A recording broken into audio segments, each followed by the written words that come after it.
This page is the front cover of SEGA Saturn magazine, and it's a special issue announcing that it's going weekly. The big focus is on Fighters Megamix, showcasing Ken from Virtua Fighter right in the center, and another character who looks like they's from Fighting Vipers behind him. It seems to be teasing a crossover or dream matchup with the tagline mentioning Sega x Bandai Dream Tag Team. They're advertising hidden character strategies for Fighters Megamix too. Looking at the side, it seems this issue is packed with info on Grandia, sentimental graffiti, and a second impression piece on a New Century Evangelion game. There's also stuff on Mobile Battleship Nadesico, Daytona USA Circuit Edition, Dynamite Cop, and Sky Target. They're highlighting a rush of new Saturn software, including Mobile Suit Gundam Side Story 2-1, Blue Destiny, Quo Vadis 2, and a couple of games I'm not so familiar with called Daina and Ilan, along with Advanced World War and DX Hired. It also mentions a Sega Saturn Complete Guide and features on Heavenly Outside Realm,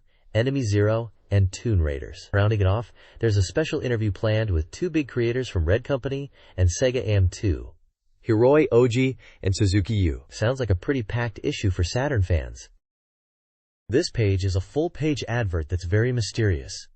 It just says Real and S in big letters, split by a barcode in the middle, and the Warp logo is up in the corner. It's super simple and doesn't give much away, but it definitely grabs your attention, especially if you're already into Warp's games like Enemy Zero from the previous page. It's a total teaser and makes you wonder what Real S could possibly be. This page reveals the mystery from the last page. Real S is actually Real Sound. It's a game from Warp for the Sega Saturn, and incredibly, it's described as a game with no visuals. The braille at the top spells out Real Sound, emphasizing the game's focus. The Japanese text below the large ound confirms this, stating, Warp presents a game without visuals, Real Sound. Sega Saturn release confirmed. This is a really unique concept for a game, especially for the Sega Saturn, which was known for its graphical power. It seems Warp is pushing boundaries again, much like they did with Enemy Zero, but this time in a completely different direction, focusing purely on sound for the gameplay experience. This page is a striking black and white advertisement from Konami titled Konami de Mode. The page features a stylish-looking man in a suit leaning against a chain-link fence, with an American flag faintly visible in the background. The text above the Konami slogan in Japanese reads, Even so, playable fun, suggesting that despite the serious and fashionable tone, Konami games are still enjoyable. The man in the image is holding a game case, hinting at a game being advertised, though the title is difficult to make out clearly. Overall, the page presents Konami as a trendy and fashionable game company, implying their games are not only playable and fun, but also in mode or stylish, a departure from the previous page's focus on a purely audio game. Konami advertised its Sega Saturn new soft lineup, promoting games now on sale. Featured titles include Sexy Parodius, Policenauts, CD3 disc, Gokuju Parodius, and Ise Meijin 2, priced between 4,800 yen and 6,800 yen. Other games listed include Henry Explorers, Tokimeki Memorial Selection Fujisaki Shiori, with a 97 spring on sale date, Tokimeki Memorial Forever with You Deluxe Pack, Tokimeki Memorial Taiku Sugoroku, Chibi Marukochan no Taiku Sugoroku Taikai, Gradius Deluxe Pack, Snatcher Datana Twinbee Yahoo! Deluxe Pack, and Gokuju Parodius Da! Deluxe Pack, all 5,800 yen. The selection covers a variety of genres, from shooting and puzzle games to love simulation and board games. This page features a vibrant and playful design centered around a cartoon sun character. The word sun is boldly displayed in blue letters on the right. In the top right corner, it states, C. Compile 1997, indicating this page is likely related to the game developer Compile, and the year is 1997. The Compile logo is also visible in the top left with their URL. The bottom left shows the Sega Saturn logo, confirming the magazine is indeed about Sega Saturn. The main visual element is the large, cartoonish yellow sun with big eyes and a surprised expression. Around the sun are red, jelly-like blobs, which add a quirky and slightly surreal touch. The background is a blue sky with white clouds, creating a bright and cheerful atmosphere.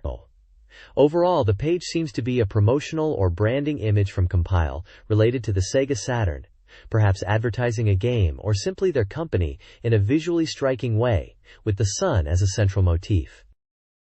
This page is a bright and energetic advert for Puyo Puyo Sun on the Sega Saturn, hailing it as the newest game in the Puyo Puyo series and already on Sega Saturn. It highlights that in the game's story mode, you can pick from 3 main characters, and in Versus mode there's a large cast of 15 playable characters. A key new feature is the Sun Puyo, which lets you pull off counterattacks and make dramatic comebacks. All the characters have brand new voice recordings and comedic manzai dialogue sequences. The original Puyo Puyo game is also included. As a special bonus for the first edition, you get a glowing Puyo Puyo sticker, and there's also a Puyo Puyo watch as a purchase bonus. The game was set to launch on February 14, 1997, for 4,800 yen excluding tax, published by Compile. The page is filled with colorful Puyo Puyo characters surrounding a large sun, continuing the sun theme we saw on the previous page, which was also from Compile. This page is an advert for The Unsolved Hyper-Science Adventure. The game is set in Los Angeles and revolves around a strange murder case where the victim's organs and blood have been completely removed. The crime is so bizarre and technologically advanced, it's beyond the scope of modern science, leaving the police baffled. A special unit, known as Kuzubako, or Wastebasket, is brought in to handle the investigation. You play as Mac Callahan, a journalist, who is tasked with investigating this case, working alongside Tom and Patricia. The game's scenario branches based on the player's analytical skills and viewpoints. It's promised that you can solve the mystery to the very end. The Unsolved is slated for release in spring 1997 and is presented by Virgin Interactive Entertainment Japan and Japan Media Programming. Key staff mentioned are Akio Asuka for the original story, Masanori Yoshihara as game producer, Taka Ichimise as movie producer, and Brian Yuzna as movie director. The cast includes Steven Sennett, Samantha Mudd, and Michael Framani. It is also linked to a comic in Young Sunday, music by Ayumi Shimizu and Toshiro Emi, and a novel called Profiler. This page is a visually striking advert that sets a mysterious and surreal tone.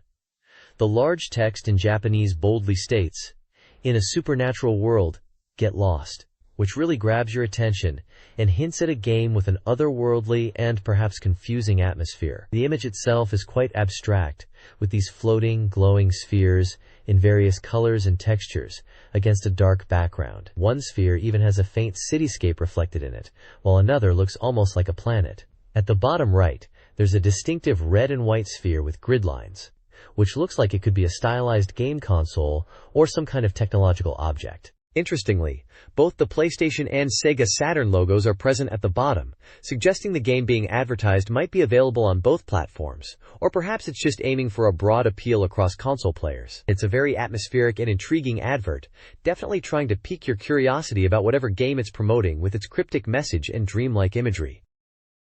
This page showcases a vibrant advertisement for the Sega Saturn game Daina Iran, a brand new title from Takemoto World and Game Arts. The advert excitedly announces the release date as February 14th, pricing the game at 6,800 yen. It describes Daina Iran as a multi-story adventure game set in a dinosaur user's school, the latest creation by Izumi Takemoto Sensei. The story section gives a quick rundown of the plot. Years ago, dinosaurs were discovered in underground caves in Iceland and brought to a southern island. Now, girls can become dinosaur users at a special school. The main story focuses on twin sisters, Emery and Ange, who enroll in this school to become skilled dinosaur users. There are also details of a special W campaign for early purchasers. If you buy both the trailer version and the main story version, you'll receive an original Daina Iran watch designed by Izumi Takemoto. Furthermore, if you just buy the main story version, you can enter a lottery where 3,000 lucky people will win an Aaron bandana, also specially drawn by Takemoto Sensei. The advert uses bright colors and cute character art to appeal to players, highlighting these special bonuses for fans who pick up the game. The next page is bursting with information about 2 Angelique games. The main headline screams, "This heart-pounding feeling won't stop. Even more wonderful, Angelique World." It seems Angelique Special 2 is the main focus, asking the question, live for love, or become queen. This test is even more thrilling. The advert talks about a new queen's declaration, leading to another queen candidate selection, And this time, it's even more exciting. New guardian saints and characters are being introduced, and it promises deeper romance and drama with twice the charm. It's clearly aimed at fans of romance simulation games. Angelique Special 2 is set to release on April 4th for 7,800 yen. There's also a mention of a sweet guidebook, releasing in March for 1,200 yen to help players navigate the game.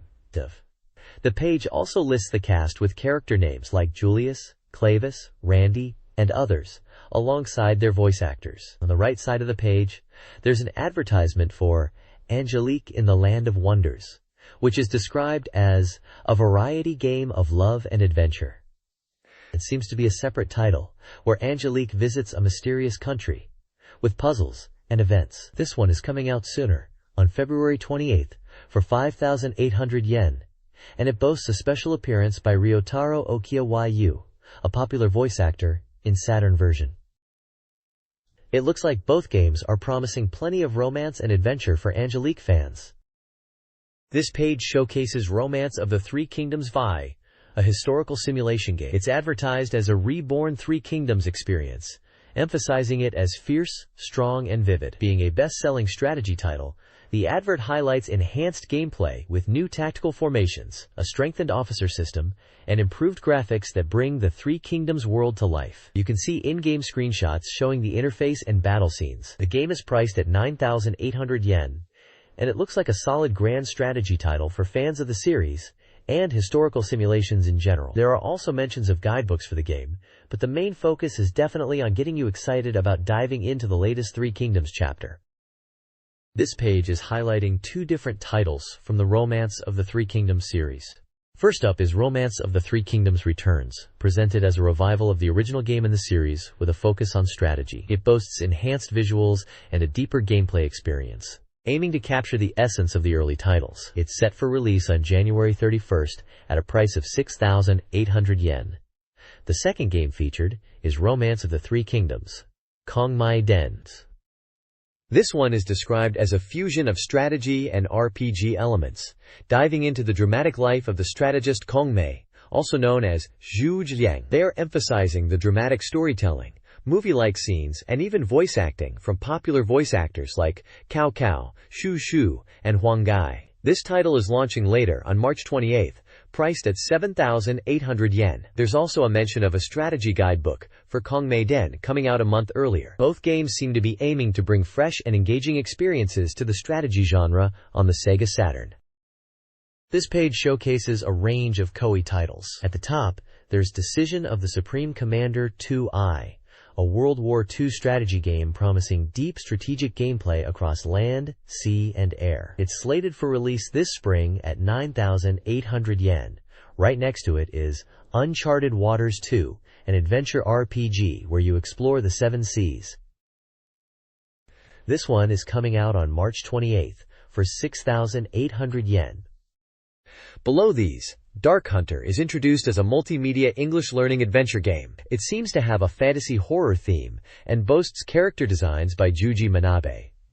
This is also expected this spring, priced at 6,800 yen. Then, there are value bundles featuring Nobunaga's Ambition and Romance of the Three Kingdoms series games. You can get a set of Nobunaga's Ambition, Howden and Returns for 11,800 yen, or a set of Romance of the Three Kingdoms, V and Returns for 12,800 yen. These bundles seem to be aimed at new players, or those looking to get more bang for their buck. Lastly, there's a list of other Koei games categorized by genre with their prices, including Historical Simulation, WW2, Neo-Romance, and Business Simulation games, among others. It looks like Koei had a pretty diverse lineup at the time.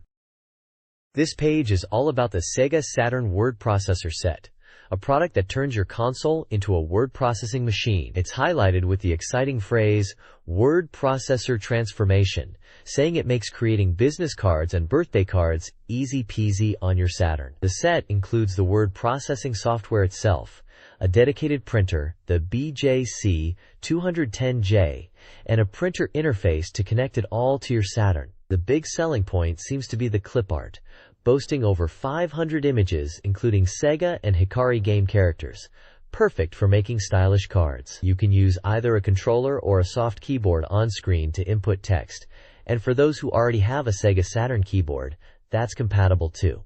It also mentions intelligent text composition features to help you write better. The whole set is priced at a special 29,800 yen and seems to be aimed at making personalized cards and documents with a fun SEGA Saturn twist. It's pretty cool if you wanted to get creative with your Saturn for something other than gaming. This page showcases the SEGA Saturn game Waiale no Kiseki, which translates to Waiale Miracle. It's advertised as having a massive 54 holes across 3 courses. You've got the real-world Waiale Country Club featured, alongside 2 original T&E soft courses called 8 Lakes GC and Windy GC. They are pushing the volume of content with extra 36 holes, suggesting it's a substantial golf experience for the Saturn.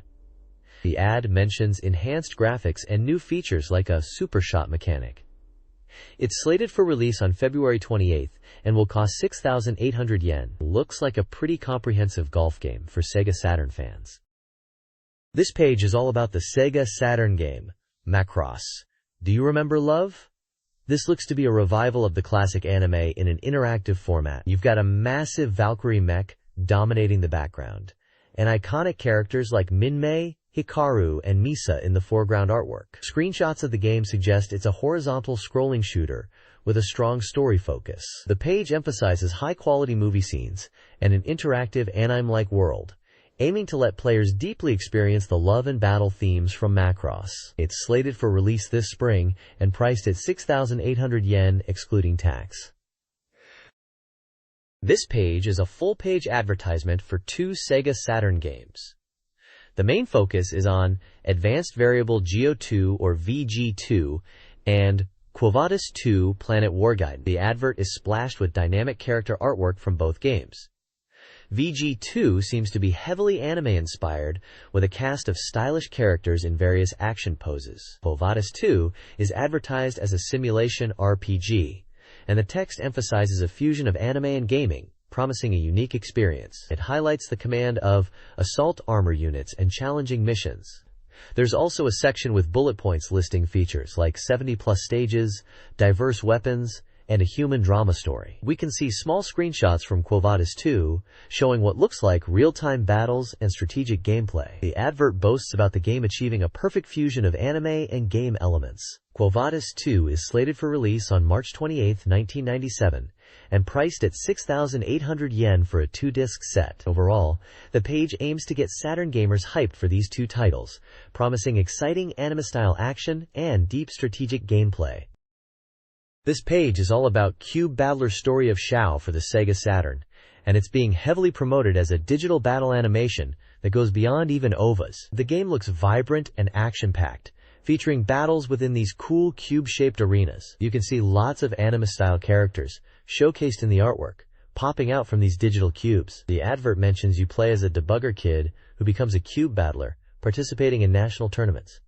It seems like the story is a key part of the experience, with event animation and battle animation seamlessly integrated. They're really pushing the digital battle animation aspect as something new and exciting. The game is slated for release in February 1997 by Yanoman under the Cadman Games label for the SEGA Saturn. There's also a little note mentioning a color picture CD calendar included, with the initial press copies as a bonus. Finally, at the bottom right, there's a list of voice actors involved, including big names like Kotono Mitsuishi and Chika Sakamoto, among others, suggesting a strong voice cast for the game.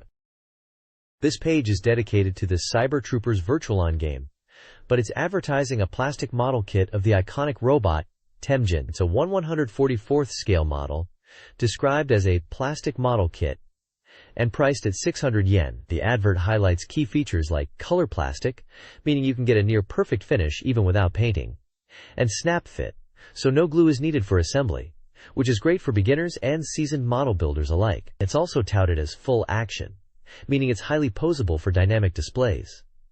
There are several smaller images at the bottom showcasing different aspects. One shows the beam rifle and bomb, another highlights the clear green parts, and another shows the V-converter gimmick in the back. The text also emphasizes the ease of assembly and the range of motion, clearly targeting fans who want to bring the excitement of Virtual On into the real world with a physical model. It's promoting this model kit as being released today, so it's a fresh product at the time of publication.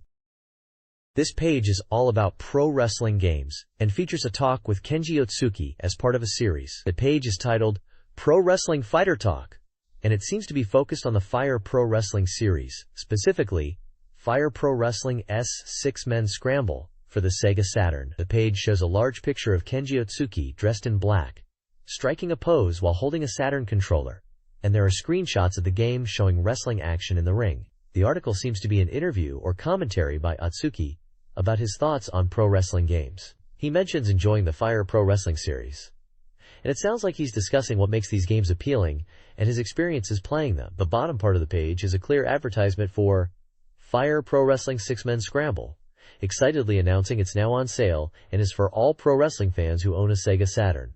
There's also a mention of a special first edition that includes a wrestler technique book for 6,500 yen. Additionally, there's a lottery where you can win a multi-terminal 6, a cool accessory for multiplayer gaming on the Saturn. It's published by Human Entertainment, as seen by their logo at the bottom. This page showcases a visually striking full-page advert for the game Call to Brave. The artwork is very detailed and dark fantasy themed, featuring 4 imposing characters. At the top, there is a vampire-like figure with a flowing cape. Below him to the left is a hulking, muscular being with white hair and a grotesque skeletal creature merged with him. On the right stands a heavily armored, monstrous figure with clawed hands. In the foreground, seated at the bottom, is a young woman in a blue dress, appearing vulnerable amidst these powerful and intimidating figures. The text on the page includes the game title Call to Brave at the top, and some promotional text in Japanese that seems to describe the game as a grand and deep story where players can enjoy a different world and a different self. It mentions something about Brave 110, which could be a reference to a game number or edition. The bottom of the page has standard copyright and address information, including facts and internet details, along with the illustrator's name, Junikure, and the Yuentai logo. Overall, the page is purely an advertisement, emphasizing the dark fantasy atmosphere and character designs of Call to Brave. This page is a full-page advert for Yoyogi Animation Gakuen, which is an animation and art school. It's promoting its various courses available, particularly for game design and animation. They have courses for game designers, game sound directors, CG animation, and game creation, and even specific courses for anime music and voice acting. The advert emphasizes that if you have the will, you can gain official qualifications. They mention benefits like 24-hour access to health and medical consultation, and scholarships are available. There is a section about auditions for new voice actors and talent, with upcoming dates and locations. The page also provides contact information, including phone numbers, fax, website, and email address for those interested in applying to the school and learning more about their programs. The main image features a striking futuristic robotic head, likely to visually represent the cutting-edge animation and art education offered. This page showcases 3 different games for the SEGA Saturn. Up top is Dukyusei 2, featuring a group of anime characters in school uniforms, along with the tagline, "This year again, I want to be excited on Saturn." Below that, Sentimental Graffiti is presented with images of girls in kimonos or yukata, and text that talks about the heart-thumping excitement these kinds of games bring. At the bottom of the page is Graduation S, with another group of anime girls in sailor uniforms, and a message saying, "Please be kind to us again this year." It seems like a promotional page highlighting these romance-themed games available for the SEGA Saturn, likely from NEC Interchannel, who are credited for both Sentimental Graffiti and Graduation S. The next page presents an advert for Voice Fantasia, Lost Voice Power, a voice-based adventure game for the SEGA Saturn and PlayStation. The page is visually dominated by a large anime-style illustration of a girl, presumably a character from the game. The advert highlights that the game is an AVG, adventure visual game, that unfolds with both anime and live-action elements, focusing on the power of voice. The storyline involves a world in danger, and a protagonist with voice power. Characters mentioned include a princess, a female warrior, and others. seemingly switching between anime and live-action portrayals within the game itself. The page also lists voice actors involved. A prize campaign is promoted where players can collect 7 color voices to win various prizes, including autographed goods from the voice actors. The different color voices are listed alongside corresponding prize types and application deadlines, ranging from red voice for new type magazine prizes to orange voice for weekly Famitsu prizes, amongst others like Saturn Fan and PlayStation Magazine prizes. The bottom of the page gives the company details as Ask Kodansha Company, Limited. This page presents a visually striking collage of anime-style artwork. The central theme appears to be hinted at by the words innocence, beauty, insanity, prominently displayed in the middle. The page is filled with various scenes and characters, predominantly female, depicted in a style characteristic of mature-themed anime from the late 90s. You can see a variety of situations and emotions being portrayed, ranging from intimate moments to scenes suggesting drama, and perhaps even some darker undertones hinted at by the insanity part of the title. Overall, it looks like a page showcasing a collection of games, or perhaps a specific genre known for its mature themes and anime aesthetic. This page is dedicated to Even Burst Error, a title that really pushed the boundaries back in the day. It's billed as a multi-site adventure game and a forbidden psycho-suspense thriller, which pretty much nails the tone. Visually, it's a collage of scenes, heavy on the anime aesthetic, with a mature edge, showcasing the game's style and characters, many of whom are female and in rather suggestive situations, continuing the mature themes we saw in the previous pages. The tagline hints at a twisted mystery with a dangerous killer, and a multi-site system that seems to be key to unraveling the truth. It mentions a limited first edition of 150,000 copies that comes with a special character setting collection, which is a nice bonus for early adopters. Overall, this page is selling the intrigue and mature content of Even Burst Error, aiming for players who like a darker, more thrilling adventure. This page is all about the game Race Queen FG for the Sega Saturn, and it's quite the visual spectacle, packed with images of race queens. It's heavily promoting itself as a database of Japanese GT and JTCC race queens, which you can search by size and blood type, among other things. It boasts about having a massive collection of images and videos. They're also highlighting that both Race Queen F and Race Queen G are currently available and selling well, priced at 3,800 yen before tax. It seems to be aimed squarely at fans of race queens and photography collections, promising a vast library to explore. This page highlights Assault Suit Lanos 2 for the Sega Saturn, and it's promising to be even more strategic, dynamic, and dramatic than the original. The advert is showcasing a large image of the mech from the game in action. It mentions that you can select from controllable mechs, and that the number of weapons has been increased. It details a new auto-aiming system, where by pressing a button you can directly use up to 4 weapons. It boasts that even beginners can enjoy enemy auto-tracking, and the real-time level of damage to enemies and the game level will change dynamically. It's priced at 5,900 yen, excluding tax, and scheduled for release in mid-February of '97. As a first-press bonus, it comes with a settings material card that includes weapon and device data. The bottom has some small screenshots, and the logos for MESA and NCS, the developers and publishers. This page is dedicated to the aerial battle action game, Shinkuken, for the Sega Saturn.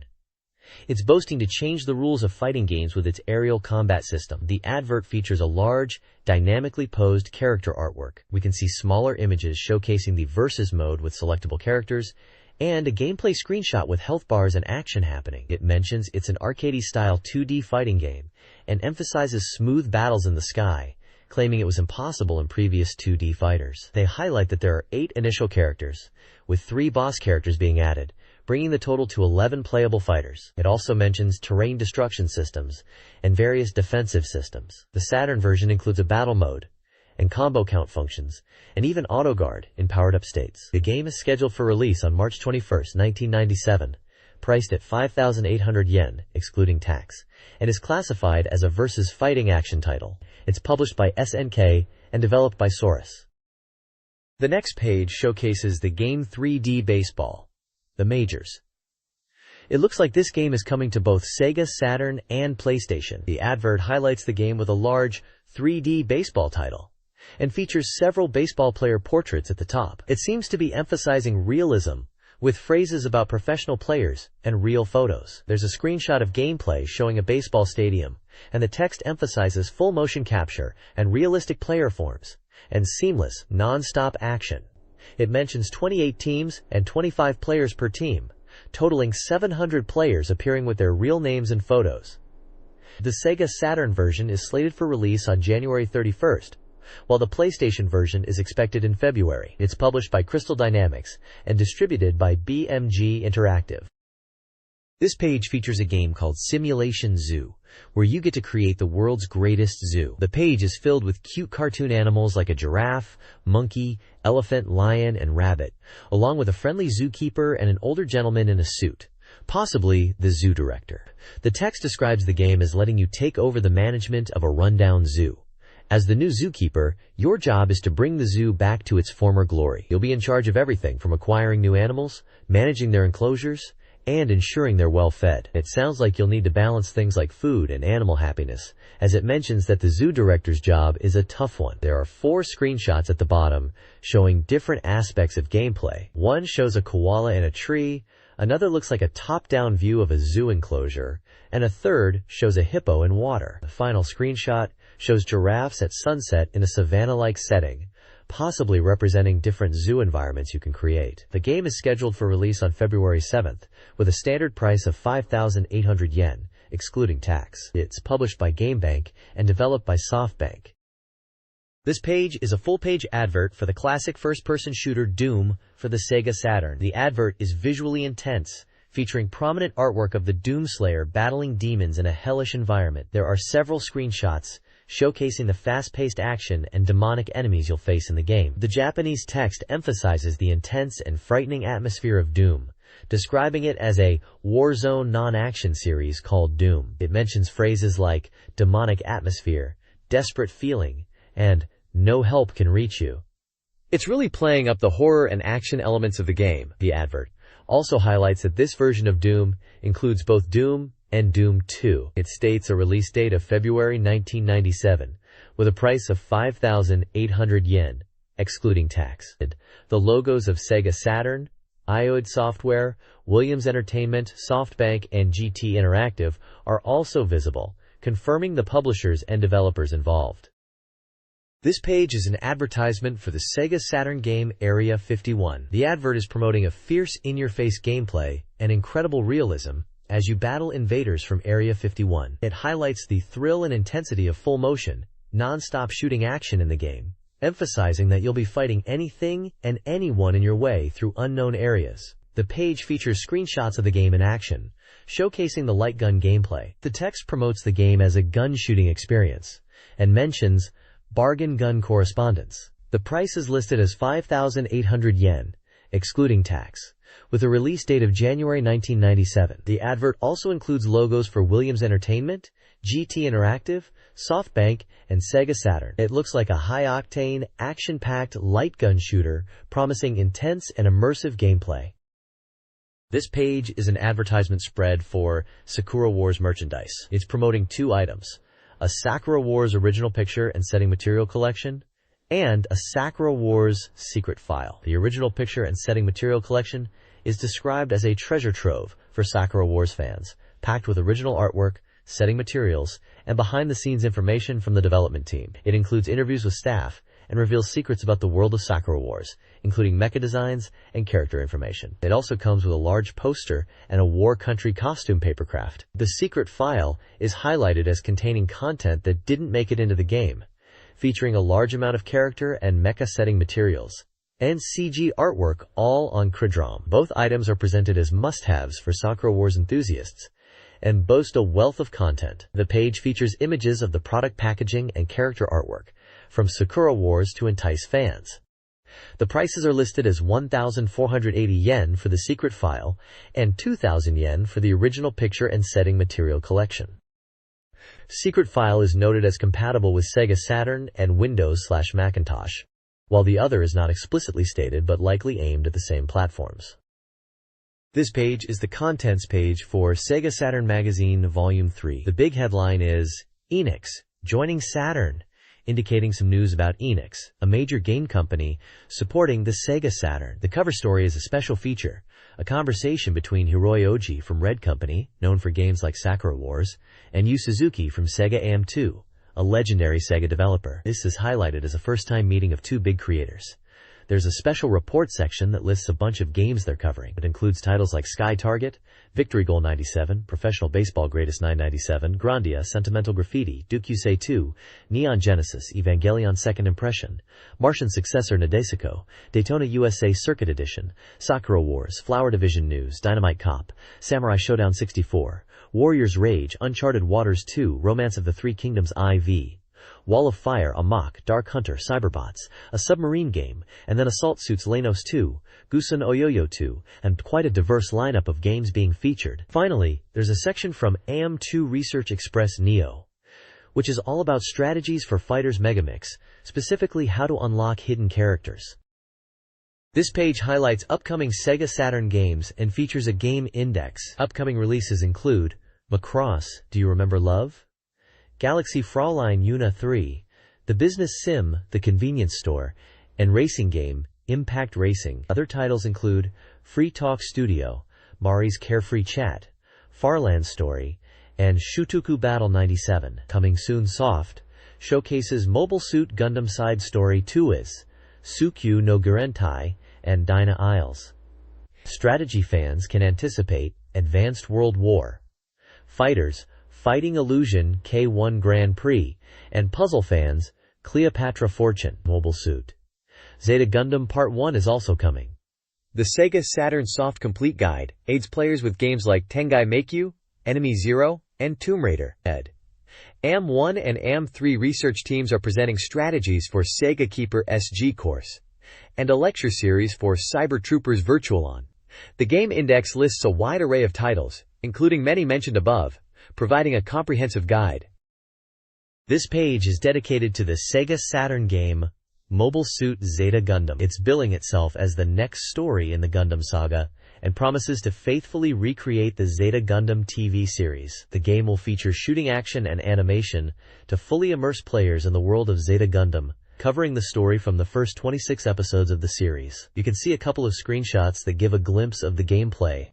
The game is slated for release in late March of 1997 and will retail for 6,800 yen. There's also a special campaign where 300 lucky purchasers can win original animation cells used in the game itself, which are being promoted as highly desirable premium items for Gundam fans. This page showcases Mobile Suit Gundam Side Story 2-1, The Blue Destiny for the Sega Saturn. It's advertised as the conclusion to the Gundam Side Story series, and the text highlights it as a 3D shooting game where you become the main character in the Gundam universe, battling alongside Amuro Ray. There are a couple of in-game screenshots showing cockpit views of Gundam combat. The page also mentions a special campaign for purchasing all 3 volumes of the side story games. Prizes include a full armor original garage kit, special telephone cards, and Xeon military patches, with varying numbers of winners for each. Volume 3, The Blue Destiny, is highlighted with a release date of March 6, 1997, and a price of 4,800 yen. It also credits the original mecha designs to Okawara Kunio, and scenario supervision by Sunrise. This page is about Enix, the software company, and their announcement of a license agreement on January 14th. The article discusses how Enix fans were waiting for Enix games on the Sega Saturn, especially after the announcement of Dragon Quest V2 for PlayStation. However, Enix has decided to release games for the Saturn as well. The article mentions comments from Sega president Nakayama about this new partnership and the anticipation for big titles resulting from this collaboration between Enix and Sega. The lower part of the page talks about Enix as a legendary software maker, mentioning their origins in 1975 and their start with PC game software development and sales. It highlights their hobby program contest as a way to discover talented creators like Yuji Horii, who created Dragon Quest. The article credits Dragon Quest as the game that established Enix's name. It briefly mentions the success of Dragon Quest II and 2 Eyes, and then goes on to list other Enix titles including ActRaiser, Soul Blazer, Illusion of Gaia, and Wonder Project J, emphasizing their diverse range of genres and consistent quality in game creation. Screenshots from Illusion of Gaia and Wonder Project J are also shown.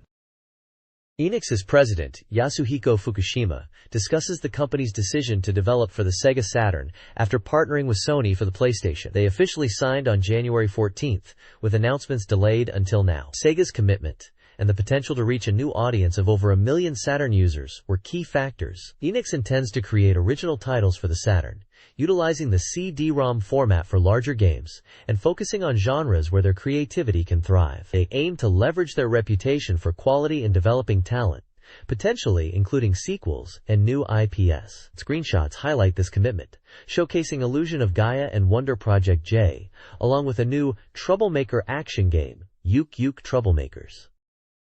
This week's Sega Saturn sales chart highlights a mix of new and established titles. Far East of Eden, The Apocalypse IV, a new RPG, takes the top spot, praised for its story and accessible playstyle. Digital Dance Mix featuring Namiamuro, a budget-friendly casual game, debuts at number 2, benefiting from convenience store availability. The King of Fighters 96 remains popular at number 3.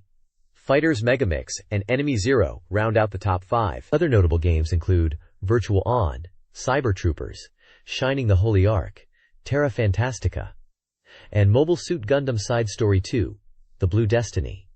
Mega Man 8 makes a fresh entry. The list also highlights game pricing and stock availability, with convenience store exclusives becoming a growing trend.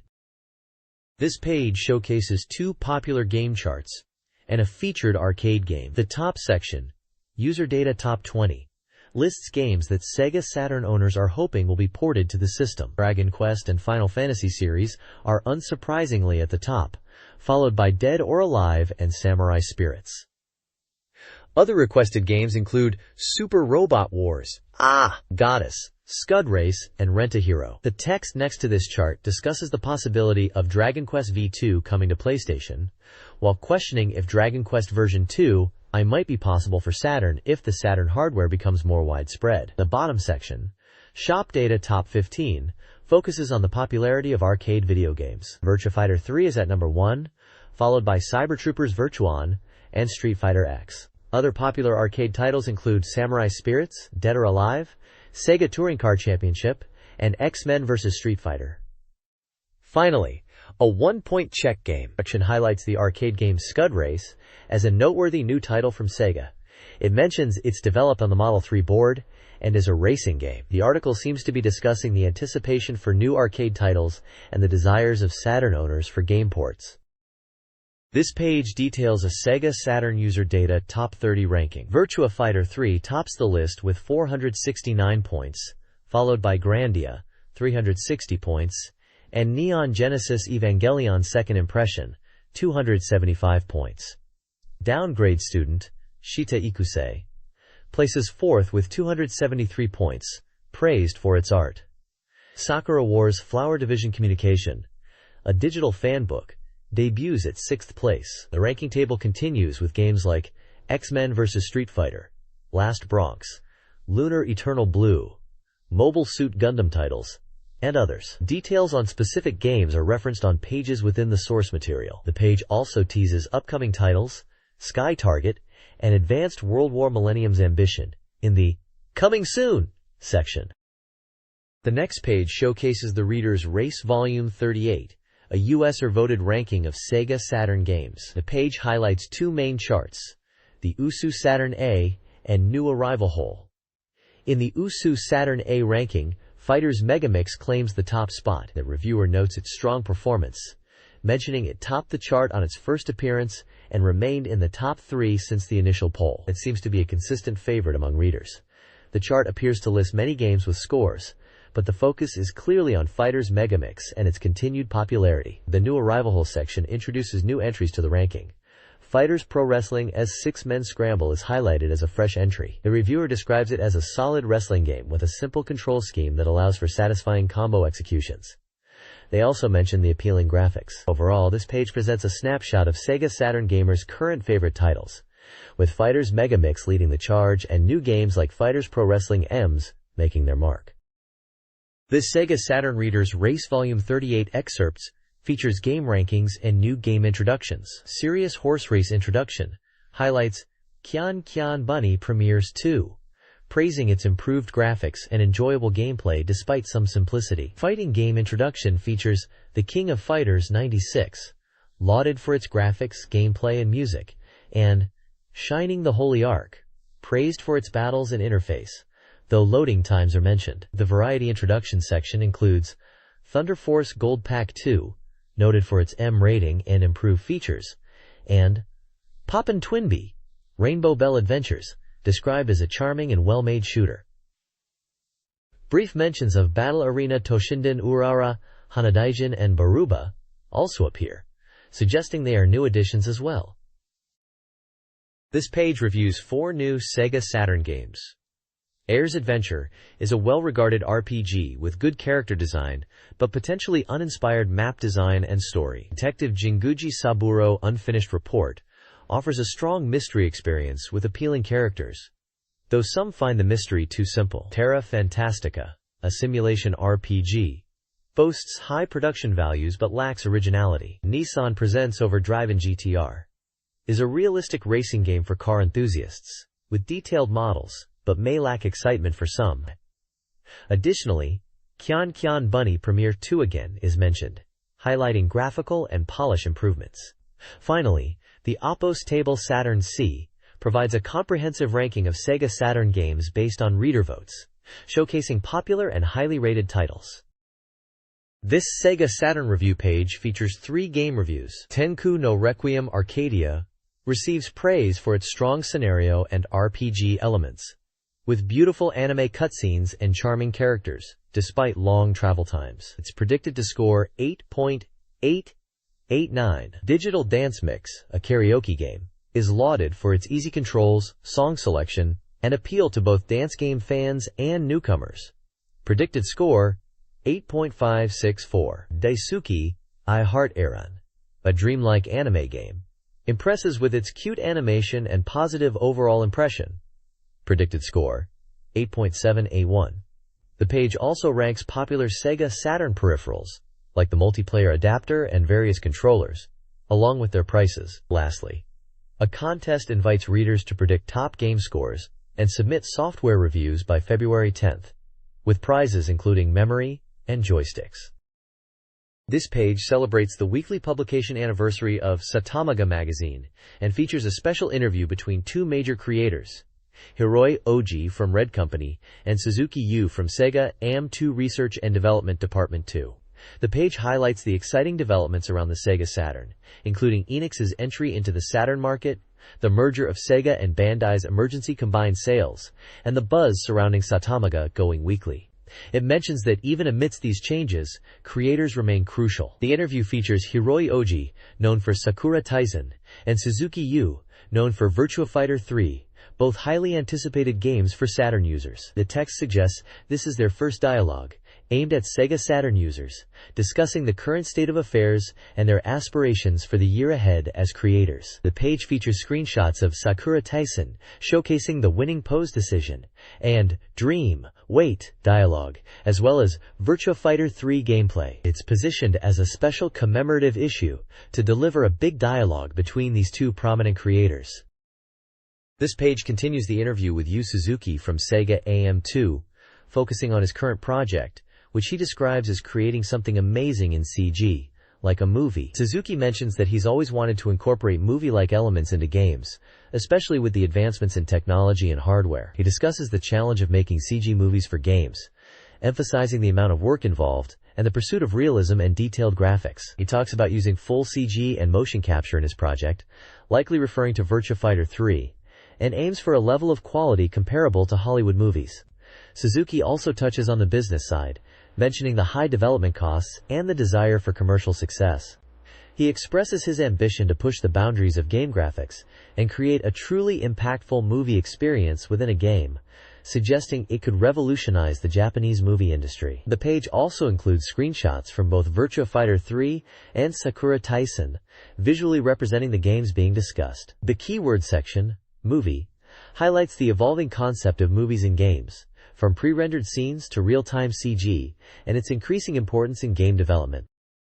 The discussion, titled Saitama Weekly Manga Magazine Commemoration, 2 Big Creator First Dialogue, centers on CG movies within games, particularly focusing on character expression. Hiroi Uji, known for Sakura Taizen, highlights the importance of character personality and pain in animation to satisfy players. Suzuki concurs, referencing observations of pain depiction in Chinese opera and the impact of camera work. The conversation then shifts to the media mix concept, with the game and entertainment industries converging. Suzuki suggests game evolution happens gradually, with visuals and sound improving in tandem, influenced by military simulation technology. Hiroi cites action movie stars like Jackie Chan and Bruce Lee as inspirations for portraying pain effectively. A celebratory banner marks the 10th anniversary of the Tengai Meikyu series, celebrating the integration of visuals and storytelling. Screenshots suggest anime-style visuals, possibly from Sakura Taizen, with themes referencing Japanese culture and imagery. This page features an interview with someone who seems to be involved in game development, judging from the talk about game creation, and a new title called Digital Dance Mix Anzai Miura. The interview title emphasizes a commitment to a strong Japanese style in game development, rejecting half-baked ideas. The discussion touches upon the idea of limitless game evolution and the concept of media mix within the entertainment industry. A section titled New Concept elaborates on how hardware advancements are enabling new kinds of games, particularly highlighting Digital Dance Mix Anzai Miura as a prime example from AM2R&D. It mentions that this game is designed to appeal to a wide audience, including casual users, and aims to be a long-selling product. The game is described as a mini-game with omake content and is priced at 2,800 yen, targeting the casual user base. Another box asks, "What is it?" and clarifies that Digital Dance Mix Anzai Miura is a title that features the popular artist Anzai Miura. It mentions that this game is expected to become a long-selling product, potentially appealing to a wide audience, including those who might not typically play games but are fans of Anzai Miura, similar to how Best Dresser or Record Award winners achieve broad recognition. The page includes images of the person being interviewed, a small screenshot from Digital Dance Mix Anzai Miura, and a person holding a SEGA Saturn controller in front of a TV, likely showcasing the game in action. This interview with game creators discusses their collaboration and game development philosophies. They reflect on the time needed for projects, with their latest game aiming for a 70-hour clear time. They delve into scenario creation, highlighting the collaborative process and the evolution from early, hands-on methods to today's more theoretical approaches. The creators also touch on the challenges of staffing and project allocation. Discussions include their past works, such as Enduro Racer and Sakura Wars, and the importance of adapting to feedback. Looking ahead, they express a desire to create new, exciting projects, balancing original concepts with established IPs. The interview concludes with an announcement of a signed illustration giveaway, encouraging readers to participate for a chance to win a rare commemorative gift. Sega and Bandai announced a merger, forming Sega Bandai on October 1st. This consolidation aimed to create a global entertainment leader with significant financial backing. Shinjuku Joy Palace hosted a race game battle event tied to Festa Castrol, featuring arcade versions of Sega Touring Car Championship, Sega Rally Championship, and Manx TT. The event offered gameplay, prizes, and a ranking system. Konami's Tokimeki Memorial was being adapted into a movie, with an audition for the heroine role open to girls aged 12 to 18. Finally, a Celebrity Splendid Puyo Puyo Skills event showcased Puyo Puyo gameplay, including Puyo Puyo Tsu, with celebrities competing in matches. This page is packed with info on upcoming Sega Saturn games. Leading the charge is Sky Target, a 3D shooting game being ported from the arcades. They're really emphasizing the Saturn version's graphics, showing off some impressive in-game shots, and highlighting faithfully recreated giant bosses. Apparently, there are 4 playable aircraft to choose from, including the F-16C, F-14D, F-15/MTD, and Rafale M, each with unique handling. Moving on, there's Victory Goal 97, which is Virtua Striker 2. This is the latest J.League soccer game, and it's bringing updated player data, new uniforms, and is promised to be the best in the series yet. It's coming out on March 14th. Lastly, for baseball fans, there's Professional Baseball Greatest 997. This one boasts new data and systems, and introduces a lock-on hitting system for more strategic batting. Look out for this one in March too. The next page introduces Grandia, a highly anticipated upcoming RPG. It's being called a major RPG that everyone is looking forward to, and the article highlights that development is progressing smoothly. They mention the field maps are about 80% complete and the visuals are nearing completion. The feature focuses on Palmstown, the first major town in the game. It's described as the largest town on the old continent, inspired by 18th and 19th century London and its industrial revolution, complete with steam engine technology. Palmstown is shown to be a vibrant and lively place, filled with residential areas, industrial districts, shops, and entertainment. We get introduced to Justin, who runs a restaurant called Uminakote, with his mother Lily. Also introduced is Sue, Justin's fashionable and energetic 8-year-old childhood friend. The page features screenshots showing off the in-game environments and dialogue scenes, giving a taste of the game's look and feel. Grandia will be a 2-quadram game. This Grandia preview explores key locations in Palmtown.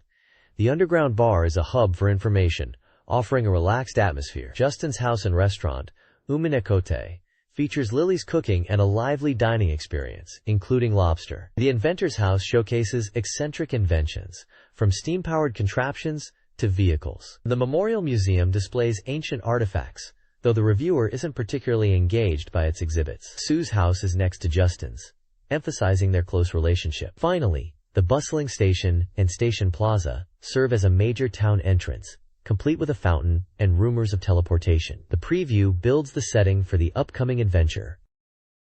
SEGA Saturn Magazine previews areas in Grandia, focusing on the Salt Ruins, Point A, and RECC Mine, Point B, near Palmtown. The Salt Ruins, guarded by the Garlisle forces, hint at an ancient civilization and artifacts displayed in Palm's Memorial Museum. The RECC Mine is an abandoned, eerie location, with local reports of beast roars adding to the mystery. An interview with Takeshi Miyagi, GameArt's production and development manager, reveals the game is 80% complete. The map and CG demos are nearing completion, and sound effects and the battle system are largely finalized. The team aims for a realistic action RPG, surpassing expectations with an emotional experience.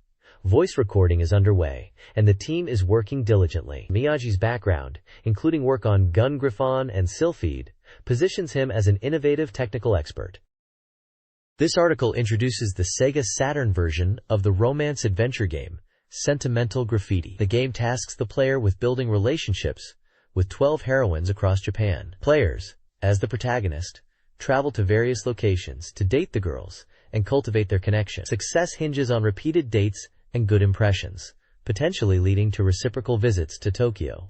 The game features fresh voice input with text-based conversations accompanied by voice acting that emphasizes each girl's distinct personality. The interface, typical of the genre, presents a character's upper body alongside dialogue windows, where choices influence the girl's moods and feelings, showcasing a range of emotions. Sentimental Graffiti promises full-size CG events, highlighting how dating location and choices impact the story. Different options unlock unique developments, adding depth to the gameplay. The core experience focuses on relationship building and exploring the evolving stories of the heroines. This page showcases Sentimental Graffiti, first window for the SEGA Saturn, emphasizing its digital art gallery. It's advertised as a premium, limited edition software with only 30,000 copies available. The page highlights that this Saturn version isn't just a port, it's launching the Sentimental Graffiti world on the console. It boasts high-resolution digital artwork and setting materials, aiming to be a fan database, and includes voice messages from all 12 heroines using true motion movie technology. As a special bonus, there's even a CD jacket-sized calendar included. The feature, First Window, contains over 100 original image artworks by Akira Sengoku, presented in a super high-resolution mode of 640 by 448 dots with 32,000 colors, truly showing off the Saturn's graphical capabilities. We get a glimpse of 4 heroines. Honoka Sawatari, who is described as seemingly mature but actually quite spoiled and prone to tears. Taiko Adachi is introduced as the dependable older sister type, someone you might not think of romantically at first, but is surprisingly reliable and easy to depend on. Emiru Nagakura is depicted as a spontaneous and energetic girl, who might seem self-centered, but is genuinely cheerful and enjoys mischief. Finally, Asuka Hoshino is presented as a stylish and mature city girl, with a cool and collected demeanor. The descriptions give a brief insight into each girl's personality and the reviewer's impressions of them. Sentimental Graffiti First Window held a voice challenger audition on January 19, selecting 18 finalists from over 1,400 applicants. 6 women were chosen as heroines.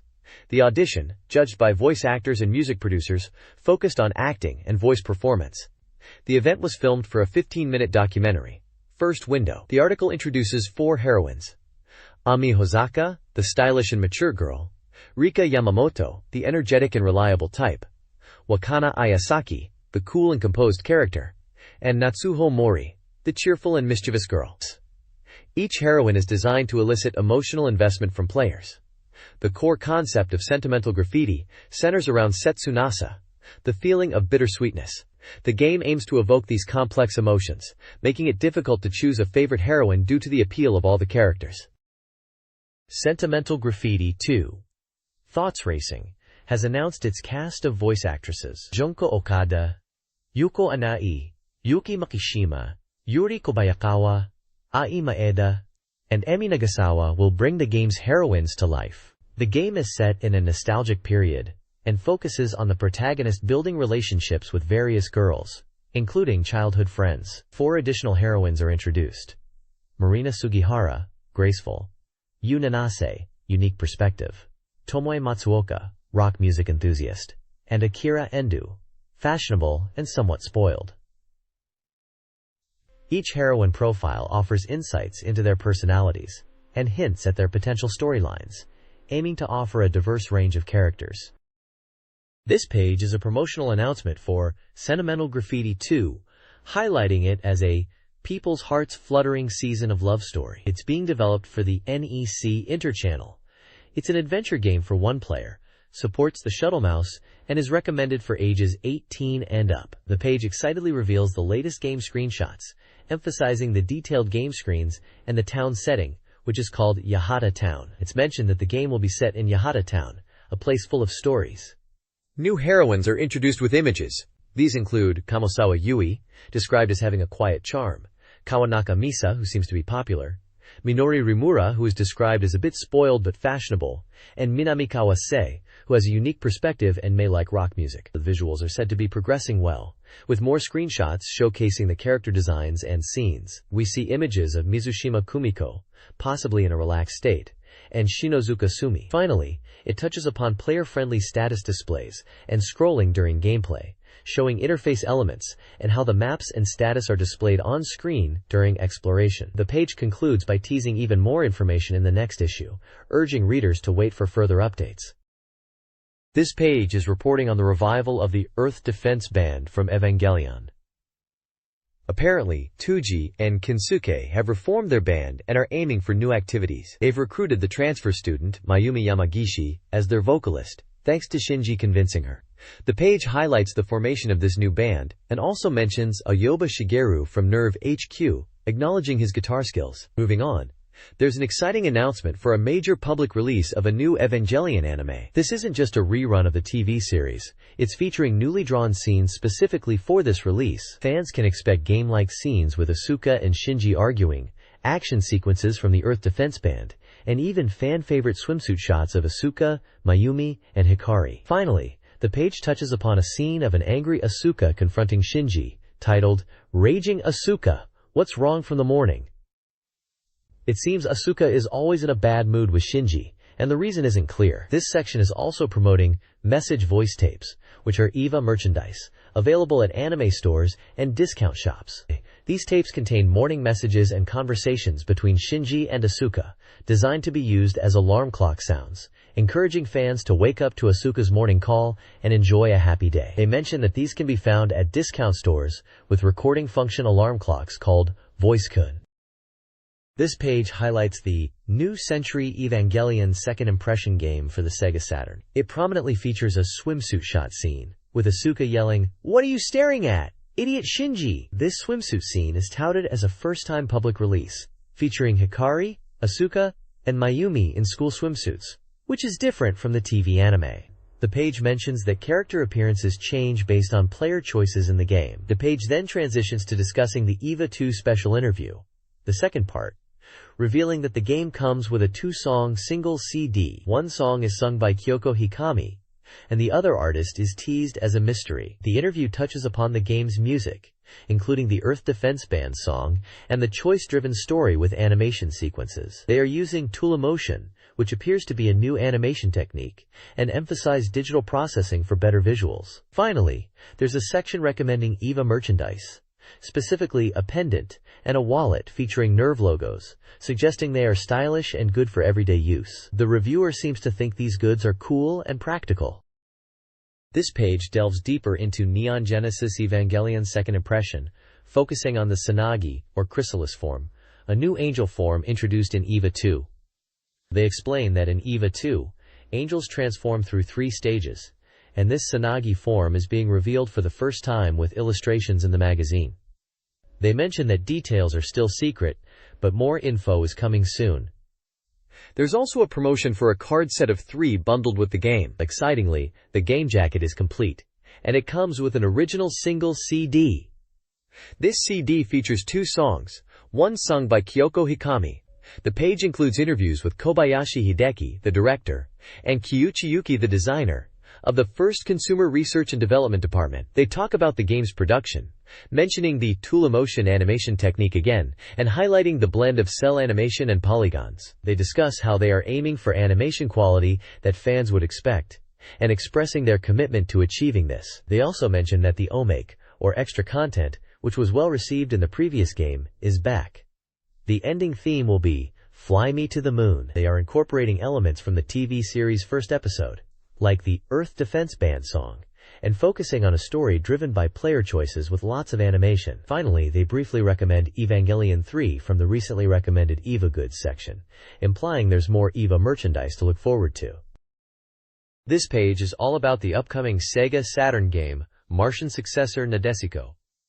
It's billed as a romance adventure and simulation battle game. The game seems to let you experience the story from the perspective of Tenkawa Akito, the main character. You'll be able to chat and date the Nadesico crew members as you progress, deepening relationships and triggering events. The page highlights the adventure scene, with examples featuring Eureka and Megumi in dialogue screenshots, showing different locations like the bridge and residential areas. It sounds like you can interact with these characters and influence the story. There's also a section on simulation battle, which uses the Estivalis mecha for combat. It looks like they are aiming for a system that's easy for beginners, but has depth. They also touch upon other heroine candidates, and mention Ruri as being around 11 years old, an operator character, and naturally involved in conversations. The page ends by saying, to look forward to more details in the future. Overall, it seems like they are really pushing the character interaction and story aspects of the Nadesico game, combined with mecha battles.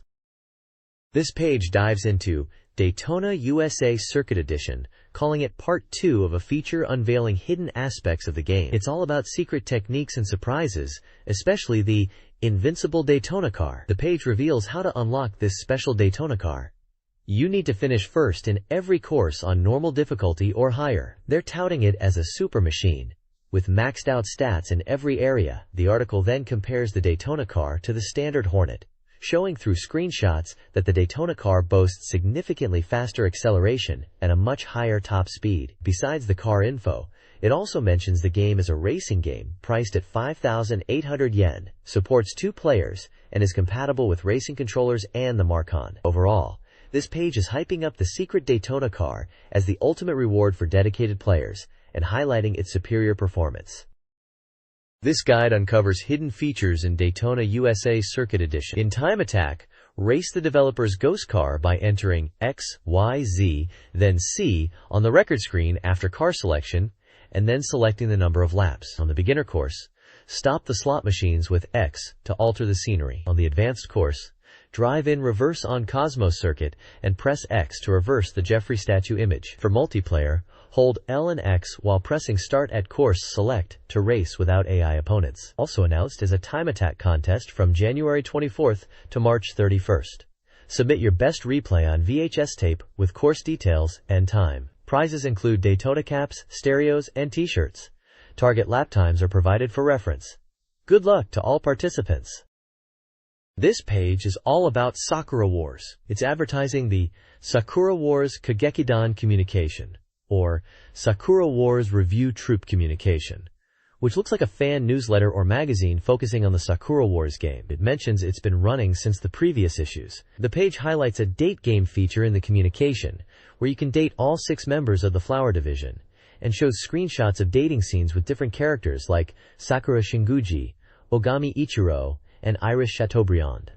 There's a Flower Division radio talk section, hinting at interviews with voice actors and CG supervisors involved in Sakura Wars, including Kohei Tanaka and Hiroshi Nagata. It also mentions that these interviews are included on a Saturn Crydrom. A members liaison corner is mentioned, which sounds like columns written by each of the Flower Division members, letting players get to know them better. Finally, there's an intro quiz game described. By clicking on articles in the sound record book, an intro quiz starts, and it seems like you need to buy the soundtrack CD to fully enjoy and master this quiz. There are screenshots showing the quiz interface. The page looks like a preview and advertisement for this Sakura Wars Kagekidan Communication publication, enticing fans with dating game features, voice actor interviews, character insights, and even a music quiz. This page announces the arrival of Sakura Wars columns. It's described as a combination of the classic puzzle game columns with the popular Sakura Wars universe. It's breaking news that the Flower Division members are now starring in a columns game. The page highlights the Star Select, where you can choose characters like Sakura and Iris to play, as in battles. There are 4 gameplay modes: a 1-player mode, a 2-player battle mode, Cinderella mode, and story mode. The page hints that the Cinderella and story modes are particularly interesting and different, especially the story elements. Screenshots showcase both standard columns gameplay and Flower Division columns gameplay, which includes Sakura Wars characters and elements like attack and defense levels, suggesting a battle puzzle experience. The game uses Flower Division characters in battles where you aim to create flower columns. We even see gameplay featuring Iris, with score details and her saying, "Still, it's easy." This looks like a fun puzzle game, tailored for Sakura Wars fans, with a good dose of excitement. This page is dedicated to Kakusei, or Underclassmen, and it's a special report announcing brand new graphics for the game. They've even managed to snag an interview with Mr. Shimoda, the head of development. It's from Elf, and while the release date and price are still to be decided, it's definitely a romance game aimed at adults, 18 and over. The page asks, "Development is going smoothly. Will it be appearing on your Saturn soon?" It's all about events that are key points in the game, listing locations like the beach, hot springs, snowy mountains, and a summer pool. They're promising 10 beautiful graphics to enjoy and to stay tuned for more news.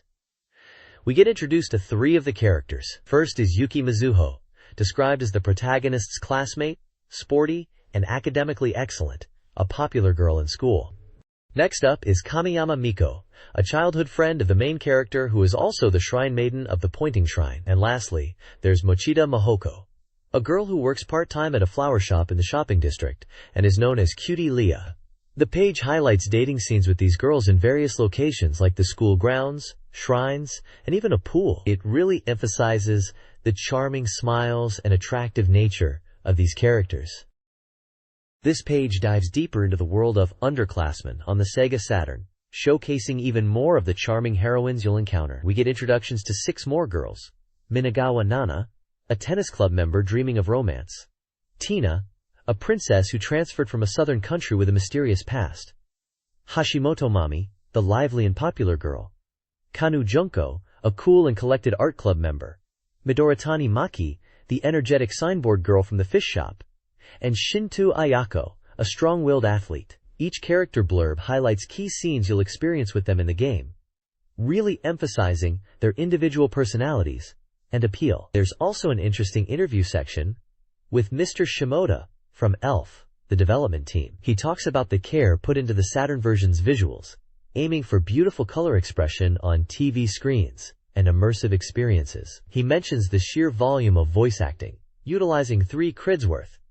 Finally, a section boldly proclaims, "Saturn version CG is like this," emphasizing the enhanced visuals for the Saturn. It highlights differences from the PC version, promising improved graphics, full voice acting, and even new CG scenes exclusive to the Saturn.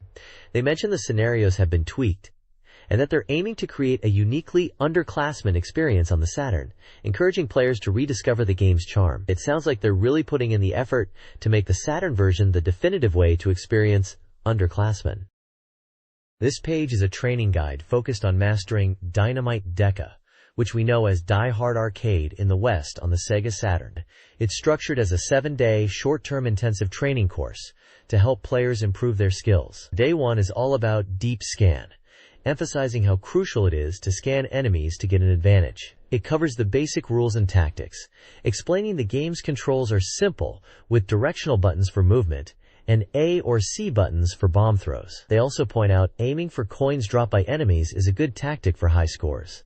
Various bomb types and their uses are also detailed. Day 2 moves on to characteristics, highlighting the differences between Player 1, Bruno, and Player 2, Cindy. Bruno is described as a power type, with shorter reach but strong attacks, while Cindy is a holy type, faster and more technical, better for beginners. The guide suggests choosing characters based on your playstyle, and even discusses good partner combinations for 2-player mode. The page is packed with gameplay tips and strategies to get you better at Die Hard Arcade, making it a valuable resource for players wanting to dive deeper into the game. At the bottom, there's a Dynamite Deca strategy trivia section with extra nuggets of information for dedicated players.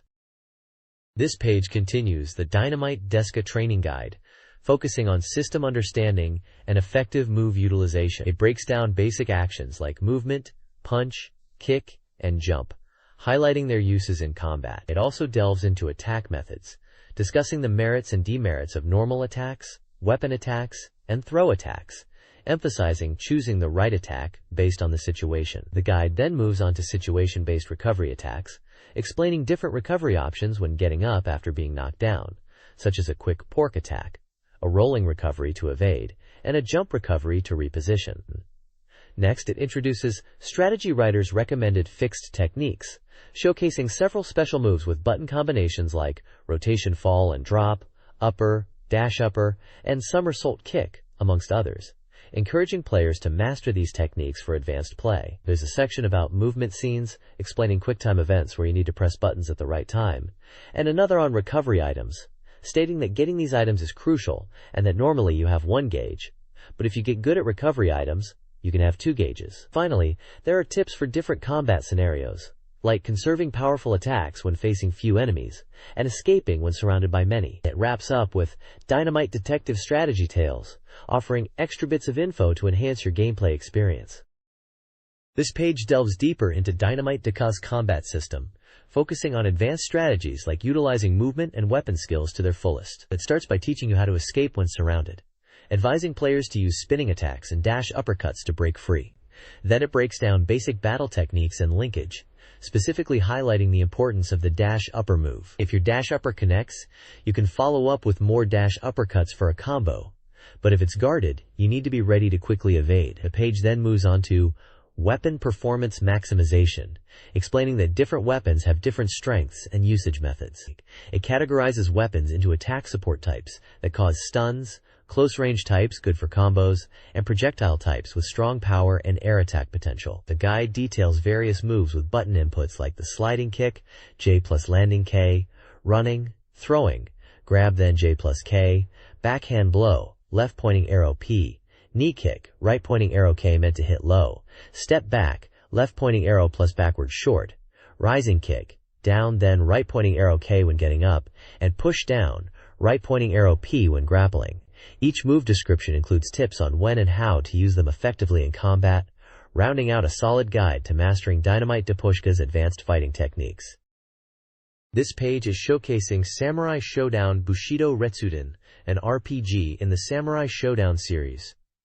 It highlights the game's new battle system and reveals hidden event information. The page introduces original characters for the game and features character art of Rasetsumaru. There's a section focusing on Rimuru's youth graph, noting her growth in the series and her role in Samurai Shodown 2 and 3. The page then talks about a hidden event discovery, revealing a secret scene where Rimuru is taking a bath, It suggests players should try to include her in their party to see this scene. The Characters to Watch Out For section teases new popular female characters and fan service elements, including the appearance of characters like Rimuru, and possibly others like Nakoru, and suggests there might be scenes showing off their bodies. Finally, the page ends with a playful question about whether even the water is not frozen, hinting at the steamy nature of Rimuru's bath scene.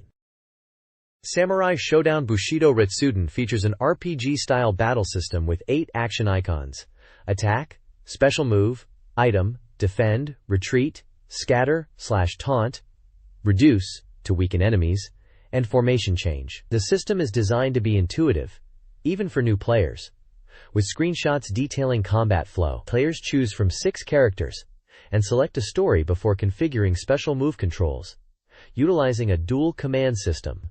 The game also incorporates elements from the fighting game series, including Rage, Rage Gauge, and Stun, promising intense battles that capture the samurai spirit. The reviewer is looking forward to seeing more about the game.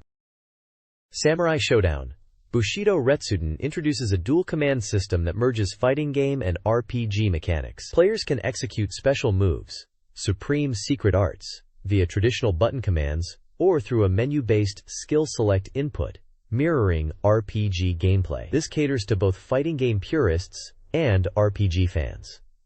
The 2-step activation process involves selecting a skill and then a target. Screenshots showcase this system, with options for both command input and skill selection. The reviewer expresses excitement about the blend of genres. Interview snippets reveal differing player perspectives. A fighting game enthusiast appreciates the game's world and character potential, while an RPG fan anticipates immersive storytelling. Both are eager to see how the game integrates its varied elements.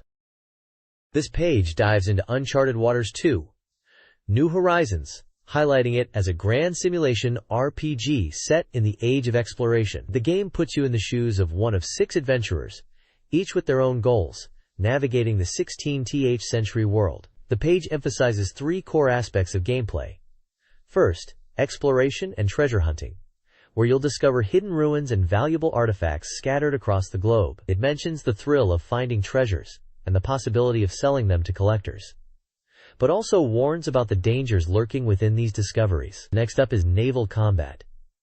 You'll face pirates and enemy ships in sword fights and cannon battles. The game features a card-based combat system, where you give basic commands to your ship and engage in duels with enemy captains. Victory means capturing ships and expanding your fleet. Finally, the page talks about trade, a crucial element for funding your adventures. By buying and selling specialty goods at different ports, you can amass wealth. The article suggests utilizing trade routes to maximize profits, similar to real-world trading during that era. The page also mentions the game's release date as March 28th, its price of 6,800 yen, and that it's a simulation game suitable for all ages. Overall, the tone is very enthusiastic, portraying Uncharted Waters 2: New Horizons as an exciting and immersive experience of exploration, combat, and trade in a historical setting. This page introduces Decision of the Great Command 2 Wise, a grand strategy simulation set during the Pacific War. It's the 3rd installment in the series, and puts you in command of either the Japanese or American Navy. Your goal is to secure victory by leading fleets, capturing enemy bases, and controlling the seas. The game uses a semi-real-time turn-based system, where each turn represents an hour of in-game time. You'll issue commands to your fleets and bases, and they'll carry them out automatically. However, you can pause the game at any point during a turn to issue new orders, offering a blend of real-time and turn-based strategy. The focus is heavily on naval and aerial combat, across a 2-layered battlefield map, representing sea and air. The game boasts a massive amount of data, featuring 232 types of ships, 104 types of aircraft, and 111 historical personnel, including famous figures like Admiral Isoroku Yamamoto. The reviewer emphasizes the strategic depth required to maintain sea control, crucial for resource management and supply lines. It sounds like a complex and engaging simulation for strategy enthusiasts looking to relive key battles of the Pacific War in detail. The game is priced at 9,800 yen and is aimed at all ages. This page shines the spotlight on 3 Kingdoms: Kongming's Legend, a simulation RPG for the Saturn that dives deep into the story of Zhu Zhiliang, also known as Kongming. It's slated for release on March 28th, priced at 7,800 yen, and is a single-player experience suitable for all ages. The game is set in the turbulent Three Kingdoms period of China, focusing on the brilliant strategist Zhuge Liang and his contributions to the Shu Han Kingdom under Liu Bei. It faithfully recreates the events of the era and allows players to experience Zhuge Liang's life and famous strategies. You'll encounter over 200 characters from the Three Kingdoms period, each with detailed stats and abilities. The battles involve various unit types like infantry, cavalry, and archers across diverse terrains. The game emphasizes strategic depth, featuring 56 different tactics across 4 categories: assault, fire, defense, and support. These tactics significantly impact the battlefield dynamics. The battle system itself is described as allowing for if scenarios, meaning your choices and actions in battles can alter the course of history and lead to different story branches. This allows for a unique gameplay experience where you can forge your own legend within the Three Kingdoms setting, guided by Zhuge Liang's wisdom and strategies. The screenshots show typical strategy game interfaces with unit stats, battle maps, and in-game dialogues. This page introduces Oda Nobunaga, Revolutionary Child, a history experience software title for Saturn as part of the Emit series focusing on educational entertainment. Developed by Koei, this game aims to bring the life of Oda Nobunaga to life through animation and simulation. It's highlighted as a definitive history education software title that uses the know-how of educational software. The game is described as covering significant events in Nobunaga's life, emphasizing the drama and stories behind them. It recreates battles with a tactical simulation element, blending strategic gameplay with animated cutscenes. Battles are divided into types like field battles, castle sieges, and retreat battles, aiming for intuitive and user-friendly design even for beginners. Troop formations and unit organization are automated, making it easy to enjoy. The development process is emphasized, highlighting the involvement of top-tier talent to ensure historical accuracy. It is designed to be educational material suitable for middle and high school students and general learners alike. The special reports section indicates the game is 50% complete and scheduled for release around April 4th, priced at 6,800 yen. It's a multimedia title for one player and suitable for all ages. This page showcases 2 interesting games and an educational software title. First up is Amok, a 360-degree action shooting game. You pilot a battle-walker mecha, armed with missiles and machine guns, taking on missions in all directions. The game boasts diverse stages, and even supports 2-player cooperative play on a vertically split screen, which sounds like a blast. It's listed as 60% complete and slated for release around March. Next, continuing the educational theme from the previous pages, Oda Nobunaga, we have another Emit series title, this one focusing on English learnings. It's described as an adventure game, where you learn English through an engaging story set in a mysterious school full of strange creatures. The characters are designed by Katsumi Inami, and the scenarios are by Suki Tsukumo, promising a unique and captivating English learning experience. Lastly, there's Dark Hunter, an animation adventure game also geared towards English learners. This one uses English voice acting with Japanese subtitles, and even offers adjustable subtitle settings. It features characters like Mari and Shio, and the story seems to revolve around solving mysteries within a school, promising an adventure game feel for improving your English skills. Cyberbots. Full Metal Madness for SEGA Saturn is nearing completion, boasting a star-studded voice cast. Notable voice actors include Etsuko Kozakura, Tesho Genda, Toru Furuya, and Banjo Ginga, among others. The Saturn version will feature new character select artwork, allowing sub-characters to be playable, enhancing both story mode and Devilet's adventures. The report emphasizes the game's arcade-like quality, recommending the RAM expansion for smoother gameplay, although the game is still enjoyable without it. This page is all about the upcoming SEGA Saturn game, New Submarine Warship, subtitled Solitude of Steel. It's being hyped as a 30-year revival of Rego, and is described as a full-scale SF simulation game based on the original video anime. The game boasts impressive 3D battle scenes and is 95% complete. It's a turn-based strategy game on a hex-based 2D map, shifting to 3D for battles. It's aimed at simulation fans, featuring classic turn-based combat using Zone of Control. You'll command the Rego submarine and allied warships against the Atlanteans on various maps, The page also introduces 4 central characters.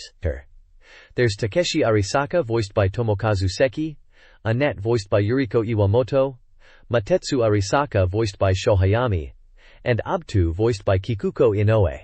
Their descriptions detail their roles in the story, which is set in a world divided between surface people and subterranean Atlanteans. Published by ASC2, New Submarine Warship is set to launch on February 28 for 6,800 yen. It's a single-player simulation game for all ages. This page dives deeper into the gameplay of New Submarine Warship, showcasing its unique, 3-layered map system. The game map is divided into 3 layers: sky, sea/land, and underwater, all within the same hex grid. This innovative structure allows for up to 3 units to occupy a single hex, each on a different layer, opening up new strategic possibilities for positioning and combat across different planes. We see that there will be over 70 different unit types in the game, from the Rego submarine and Atlantean forces to conventional military units. They highlight a few units visually, like the Rago, a flying-capable submarine, the Ice Dragon, an Atlantean air unit, the Gaiark, another Atlantean water/underwater unit, and the Type 90 tank, representing modern military forces. The page also introduces a character system, where you can assign officers and pilots to units to enhance their combat performance. It looks like experience points and named characters play a role in unit customization. Furthermore, clearing maps unlocks unit upgrades and production enhancements. Resources like fuel, ammunition, and armor can be boosted. And capturing cities is key to increasing your military strength and efficiency, allowing for unit enhancements like improving mobility, firepower, and defense. It seems strategic resource management and unit customization are key elements in this deep simulation game. This page highlights Great Naval Battles 2 for the SEGA Saturn, a strategy war simulation game based on the Pacific War, upgraded from its PC version. The game puts you in command of the Japanese Imperial Navy, tasked with expanding your territory and achieving victory by strategically managing national power and resources. The page emphasizes key gameplay elements, including capturing strategic locations. Initially, you must seize 5 out of 10 critical points to initiate peace negotiations. Resource management is crucial, as you need to effectively send resources and military strength to the front lines, focusing on exploiting enemy weaknesses. Air power is also vital, and securing air superiority is key to winning naval engagements. There are 5 ways to end a game, ranging from reaching a turn limit to capturing key locations, including a scenario where Tokyo itself is captured, leading to defeat. You can also win through successful peace negotiations with the Allied forces, or by completely dominating the map by controlling major bases and key areas. Finally, there's a joint interview from Saturn Fan and SEGA Saturn Magazine with key developers from Imagineer, specifically Mr. Hara and Mr. Taniguchi. They discuss the game's focus on strategic depth, often associated with games from Koei, and the overall romance of commanding naval forces in a large-scale conflict. They hint at improvements from the PC version and deeper strategic elements for the Saturn release. This page continues the look into Great Naval Battles 2.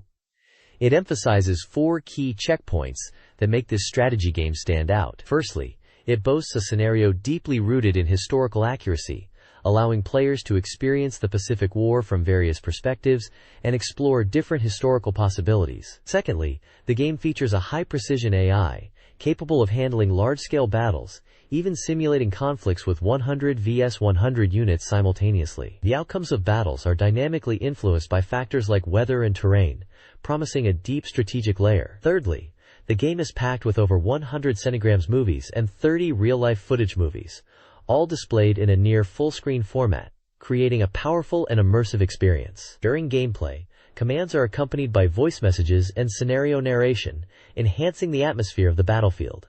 Finally, Great Naval Battles 2 is designed to be user-friendly, even for beginners to historical simulations. While offering depth, the game provides a step-by-step learning curve and features 8 scenarios, including a grand campaign, box formation, Absolute National Defense Circle, Imperial Capital Defense War, Northern Mobile Task Force Battle, End of War 1946, Imperial Capital Collapse Moment, and Coronet Operation. These scenarios cater to different skill levels, allowing players to gradually progress. The bottom section includes comments from the developers, highlighting improvements in operability for the Saturn version, particularly the streamlined command system, and the use of voice narration by Mr. Haruta, and immersive sound design by Mr. Itagaki to enhance the overall gaming experience. This page focuses on Assault Suit Lanos 2, the sequel to Target Earth, set 14 years after the first game, and features a world in conflict. The article highlights several key improvements and new features. Firstly, the game boasts around 80 types of weapons, offering diverse combat options. One new system is the Shot Type Change system, where weapons visually change their shot pattern depending on the weapon type. For example, the machine gun has a wider spread for close range, while the assault rifle is better for long range. Another new feature is Direct Attack, a system where you can change weapons and equipment without pausing the game by pressing buttons. The article mentions that the game is designed to be intuitive, even for players new to the series, while still offering depth. You can customize your mech's equipment and weapons, and the weight of these options affects the mech's performance. The game features an auto-aiming system and a defense system, including A, B, C type armor with different resistances to weapon types like A, B, and C. Screenshots show gameplay interfaces, weapon stats for the machine gun and assault rifle, and in-game action. It appears the game is aiming for a balance of user-friendliness and strategic depth in mech customization and combat. The release date is noted as February 21st in Japan, priced at 5,900 yen. The overall tone is enthusiastic, promoting the game's advancements and exciting gameplay. Tuge King. The Spirits 2 promises a significant upgrade, with the return of a familiar element and a focus on evolution. The game boasts enhanced realism through detailed in-car dashboards and 4 driver viewpoints, including a cockpit view, alongside authentic car specs for unique driving experiences. Players can race on 3 real-world Japanese Tuge locations, Hakone, Irohazaka, and Tsukuba, with a wider variety of courses. Customization is deepened with more intricate machine settings, including engine and turbo adjustments. The game retains its key 2-player battle mode, offering split-screen views for intense drift competitions. Screenshots showcase various camera angles and settings screens. Overall, the sequel emphasizes enhanced realism, expanded courses, customization, and exciting 2-player battles.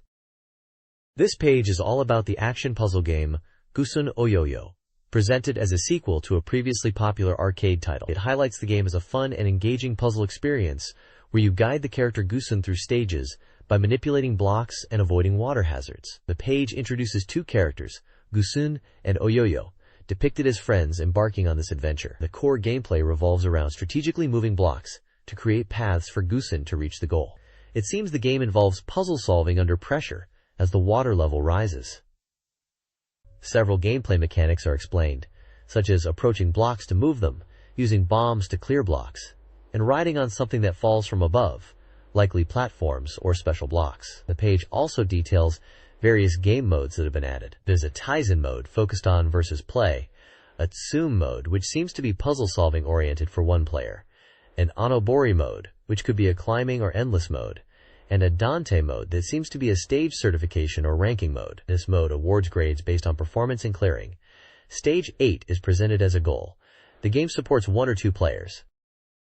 Puzzle Bobble 3 for the Sega Saturn offers a robust puzzle experience, even for arcade veterans. It includes modes like the classic 1-player mode, with tutorial-like beginner stages, and elements from Puzzle Bobble 2. The 2P and CPU battle mode is enhanced with unique attack patterns and abilities for each character, adding depth to versus battles, and the story mode. New to the series are scroll stages in Route Rules Change, featuring descending bubbles that clear when a gauge fills, adding a time-based challenge. Collection mode provides access to over 1,025 stages created by others, while the exclusive challenge mode presents 5 stages with set conditions and a ranking system, rewarding skilled play and encouraging experimentation with all characters.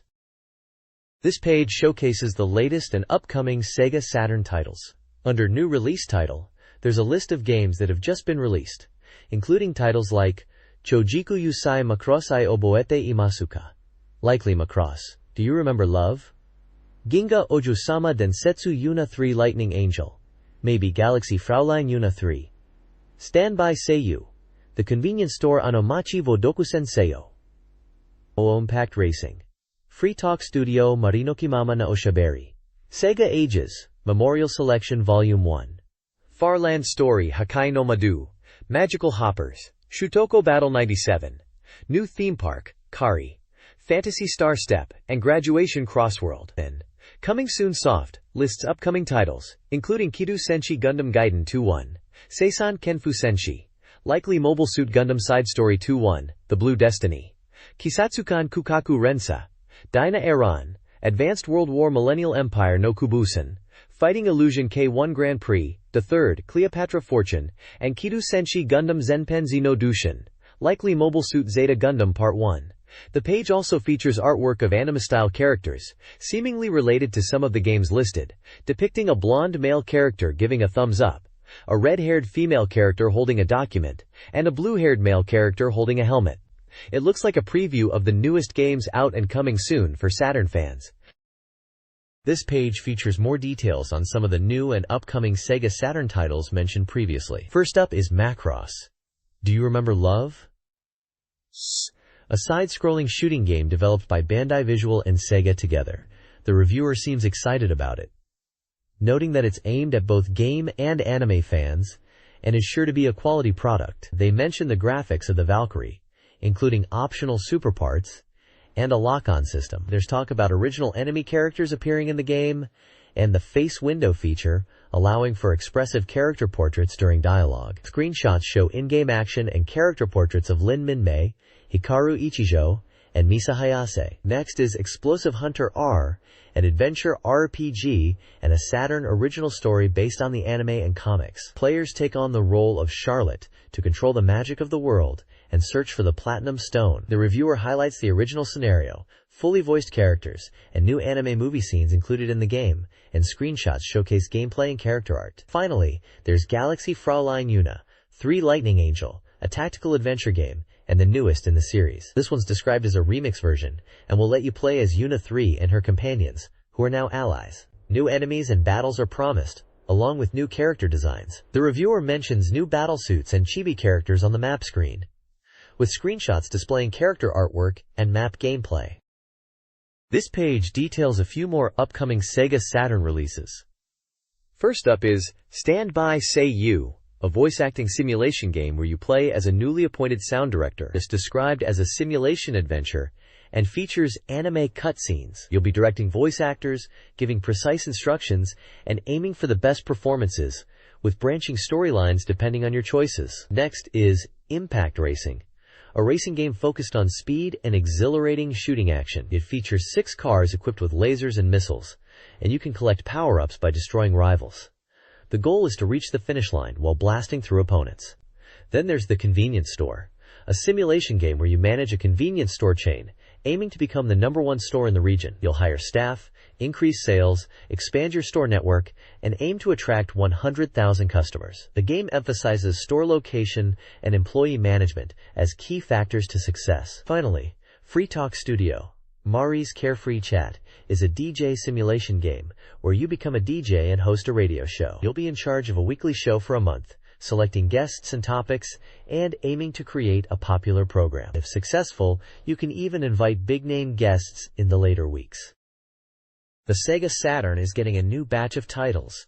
SEGA Ages Memorial Selection Volume 1 compiles classic arcade games like Pengo and Flicky at an affordable price. Magical Hoppers is a polygon-based action game with simple controls, tasking players with saving a princess across 23 stages. Farland's Story, a fantasy RPG based on a popular PC series, features new scenarios and enhanced battle effects. The game is centered around a world on the brink of destruction, and the conflict between the Empire and the Allied forces. Finally, Shutoku Battle 97 offers realistic highway racing on accurately recreated Tokyo routes, with car customization options and unlockable hidden vehicles. This page highlights more new SEGA Saturn releases. First up is New Theme Park, a simulation game where you aim to build the best amusement park in the world. You need to manage staff, attractions, and keep an eye on your finances to create the ultimate entertainment destination. Next is Graduation Crossworld, a love adventure game, and the latest in the Graduation series. This version adds 5 new endings and 10 new characters to the cast, expanding on the romantic storyline. It seems to be a Saturn-enhanced version of a PlayStation release, with extra content, like original voice dramas and upgraded gameplay. Moving on, we have Fantastep, an adventure game set in a picture book-like fantasy world. It's described as a Martian technique world, where you explore as the main character, collecting items and solving puzzles, all rendered in polygons. Your choices in the adventure will shape the protagonist's personality and lead to different storylines. Then there's D-Jig Tin Toy, a puzzle game from Masudaya Corporation. It's a digital jigsaw puzzle series with 20 different puzzles, each featuring an animated movie related to the picture. Completing puzzles unlocks these movies for viewing and enjoying as environmental videos. Finally, we have Ebarouge, a simulation game from Takara. Based on a popular PAC title, this Saturn version shows off new graphics and gameplay. You play as a student who gains magical power and must save the world from a looming crisis. The Saturn version boasts enhanced animation, CG, and voice acting. This Dream Access Personality section features diverse reader submissions. Games this week highlights reader interests in arcade games, cosplay, and the Bubujo game genre. Readers debate Fighters Megamix character matchups, prompting a staff-led in-game test. Friend discusses Tokimeki Memorial, focusing on the character Ko and her in-game actions. May entries cover topics like anticipating a new suit design and a school broadcasting club's positive atmosphere. Other sections detail a mother's use of CD-ROM recipes, a humorous anecdote about a dead cicada, a sister's Sakura Wars card game obsession, and a reader's experience with a date game leading to a stalker effect concern. A side panel reviews a pachinko pharmacy, touching upon the pachinko's item charging features. SEGA Saturn Magazine's Users Conference 97 features reader opinions on the console. One reader appreciates the magazine's weekly updates, while another, a game observer, analyzes game visuals and sounds, advocating for highlighting game's positive aspects and citing Soul Edge as impressive. Another section presents a comic strip depicting gaming mishaps. A reader calls for more realistic racing games, even for diverse audiences, referencing Daytona USA. Another questions communication in gaming, expressing discomfort with shared controls and the lack of social interaction in home gaming, favoring computers for communication and competition. One reader defines boring as a critical flaw in games, emphasizing fun and atmosphere over tedium, enjoying action games over battle games. Finally, a good game discovery liaison council section highlights simple, enjoyable game types. Comic strips and a related text section further enrich the issue. This page is full of interesting reader contributions and sections. The top left section, Industry Detective Agency Club, answers reader questions about the magazine, such as submission deadlines and software age limits for game submissions. One reader even asks about a new dimension SEGA Saturn, showing reader interest in the console's future. Moving to the right, Dream Recess Masquerade is all about cosplay. It mentions cosplay becoming more popular, and encourages reader submissions of cosplay photos, mentioning that black and white or color photos are both fine, and highlights a submission featuring characters from Last Bronx. Below that is Comic.o, a fun little comic strip depicting relatable gaming scenarios in a humorous way. The Bachadayo whole staff gathering section is a highlight, focusing on game recommendations and player experiences. Readers share their thoughts on games like Virtua Cop and Daytona USA, discussing different playstyles, game genres, and even control preferences, with some suggesting simple controllers are best for fun. Finally, the current youngster situation features reader-submitted stories about their real-world gaming experiences. These anecdotes often take place in arcades or public spaces, and mention games like Virtua Fighter and Sakura Wars, offering a glimpse into the social aspect of gaming at the time. It's a great snapshot of the reader community and their passion for SEGA Saturn. The Dream Museum section features reader-submitted illustrations, encouraging submissions from less popular games. This week's top illustration from Hyogo Prefecture depicts the Scarlet Platoon. Other submissions include illustrations from Kanagawa, Aichi, Fukuoka, Tokyo, Gunma, and Iwate prefectures, showcasing diverse characters and artistic styles. The Gasuketsu Award goes to a humorous dog illustration from Okayama Prefecture. The program information section details how to participate in the Dream Access program, accepting postcards with illustrations and comments. Prizes include 500 yen library cards and software gifts for top submissions. The program aims to feature unique game selections. Readers are encouraged to explain their submissions. The submission address is provided at SoftBank Publishing in Tokyo. This page delves into the Digio digital camera and its potential within the world of gaming, particularly for Sega Saturn fans. The article highlights the Digio's features, such as instant image preview, video output to TVs, and the use of digital memory cards, which were pretty novel for the time. The writer emphasizes how the Digio is user-friendly, even for kids, making it great for capturing game screenshots. It then explores the Digio's stereo photography capabilities, which use two lenses to create 3D images. The idea is that this 3D feature could be used to enhance the gaming experience. The article also touches upon Sega's expectations for the Digio as a peripheral, suggesting it could be used for in-game photo stickers and even integrated with Sega Saturn games and network services in the future, potentially using polygon characters captured by the camera. The profile section introduces Kazutoshi Onano, a technology writer with a background in multimedia and gaming, who seems to be the author of this piece. He's even written a book about a similar camera, the QV10 Fun Book. Overall, the article is enthusiastic about the Digio camera and its potential to bridge the gap between real-world photography and the immersive world of Sega Saturn games. This page is all about the Dynamite Deca Die Hard Arcade commercial song and how to stay updated with Sega news.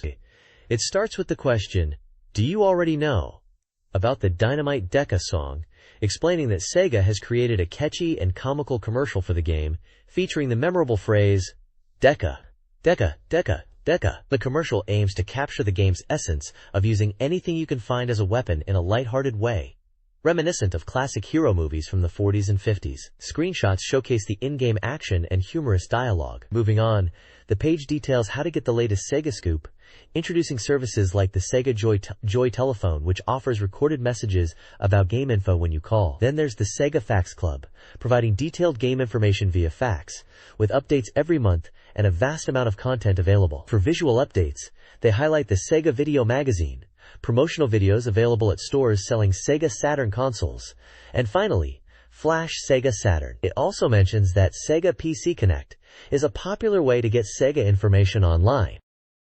This queue and a section from Sonic Stadium features Sega addressing player inquiries. They clarified the Virtua Fighter commercial's control demonstration, acknowledged Enemy Zero freezing issues, and recommended a disc exchange. Sega confirmed Phantasy Star's development, clarifying the title Terra Fantastica, possibly Satamaga, as an upcoming RPG. Regarding Sakura Wars, Sega confirmed the series' continuation with planned sequels. The section also introduces Sega's advertising staff and invites reader submissions for a Postcard Great Scoop feature. Finally, it announces a Dynamite Deca poster giveaway for readers.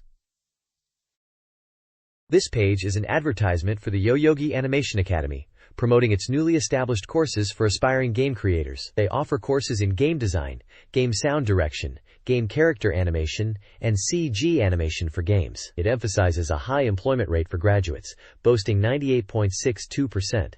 The page also highlights a character named Canapan, created by the school. The advert details contact information for the academy and lists benefits of attending, focusing on acquiring public certifications. At the bottom, it promotes a free nationwide audition to discover new voice acting talent, mentioning a high rate of affiliation with debut productions for participants, and no cost for materials or debut.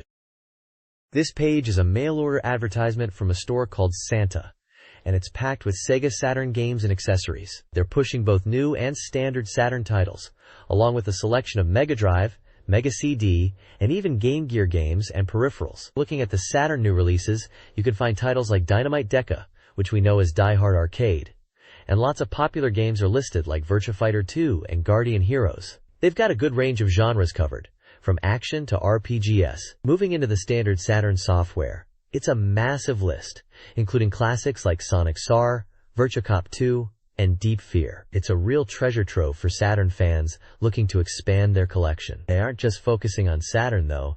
There's a decent offering of Mega Drive and Mega CD games as well, like Sonic and Knuckles and various Mega CD titles. They also have Mega Drive and Game Gear peripherals listed alongside Saturn accessories like joysticks, memory cards, and AV cables. Interestingly, they also have Saturn Options software, which seems to be accessories and add-ons for the Saturn itself. The bottom of the page details how to order, accepting phone and fax orders, and lists payment methods like cash on delivery, bank transfer, and postal money order. It's a classic way to buy games back in the day. This page is a SEGA Saturn software databank, essentially a listing of games with reader review scores. It looks like a popularity chart based on reader feedback from the magazine. The table lists games, their release dates, manufacturers, prices, genres, reader review scores, and compatibility with peripherals. Looking at the top of the list, there are titles like Virtua Fighter and Myst, followed by Wanchai Connection and EAV. Tama is also listed early on. Scrolling down, there's a massive list of games spanning different release periods. Games like Gotha and Victory Goal are in there. Many titles are Japanese releases, but some are recognizable international hits. The data columns seem to be quite detailed, including the price in yen, a reader review score out of 10, and symbols indicating if the game is compatible with specific peripherals like the mouse, handle, steering wheel, tap, or multiplayer adapters. There's also a column for adult ratings, indicated by 18, 18 and over. It appears to be a comprehensive overview of Saturn software available at the time, offering readers a quick reference guide to game ratings and details based on the magazine's community feedback. It's a great snapshot of what was popular with Saturn owners back then. This page continues the SEGA Saturn software databank, listing even more games with their details and reader review scores. It's essentially a long catalog of titles available for the Saturn at the time. The page continues the table format, showing each game's title, manufacturer, price in yen, genre, reader review score, and peripheral compatibility like mouse, handle, tap, or multiplayer adapters. We can see a huge variety of genres listed, from action and adventure to strategy, puzzle, and RPG. Looking through the titles, there are many more Japanese games listed here, alongside some recognizable titles. It's a very detailed snapshot of the breadth of the SEGA Saturn's game library, as seen through the lens of reader opinions from the magazine. The sheer number of games listed really highlights how much software was available for the system. It's mainly more of the same data as the previous page, just extending the game list further. This page continues the SEGA Saturn software databank, presenting even more games in the same detailed table format as before. You'll find a long list of titles, with info like the manufacturer, price, genre, reader review scores, and compatibility with peripherals like the mouse or multiplayer adapters. It's mostly more of the same kind of data-rich catalog, just expanding the already huge list of Saturn games. Below the game data table, there's a databank index. This is basically an alphabetical index of all the game titles featured within this databank section, and it lists the page number where you can find each game's detailed information. It's a handy way to quickly locate a specific game within this massive catalog, if you know what you're looking for. The next page continues the SEGA Saturn software databank. It's very similar to the last page, and presents another big list of games in a table format. You can see details like the game titles, who made them, how much they cost, what genre they are, and even reader review scores. It also shows if the games work with extra stuff like the Sega mouse or multiplayer adapters. It's basically just more games added to the already massive catalog they've got going.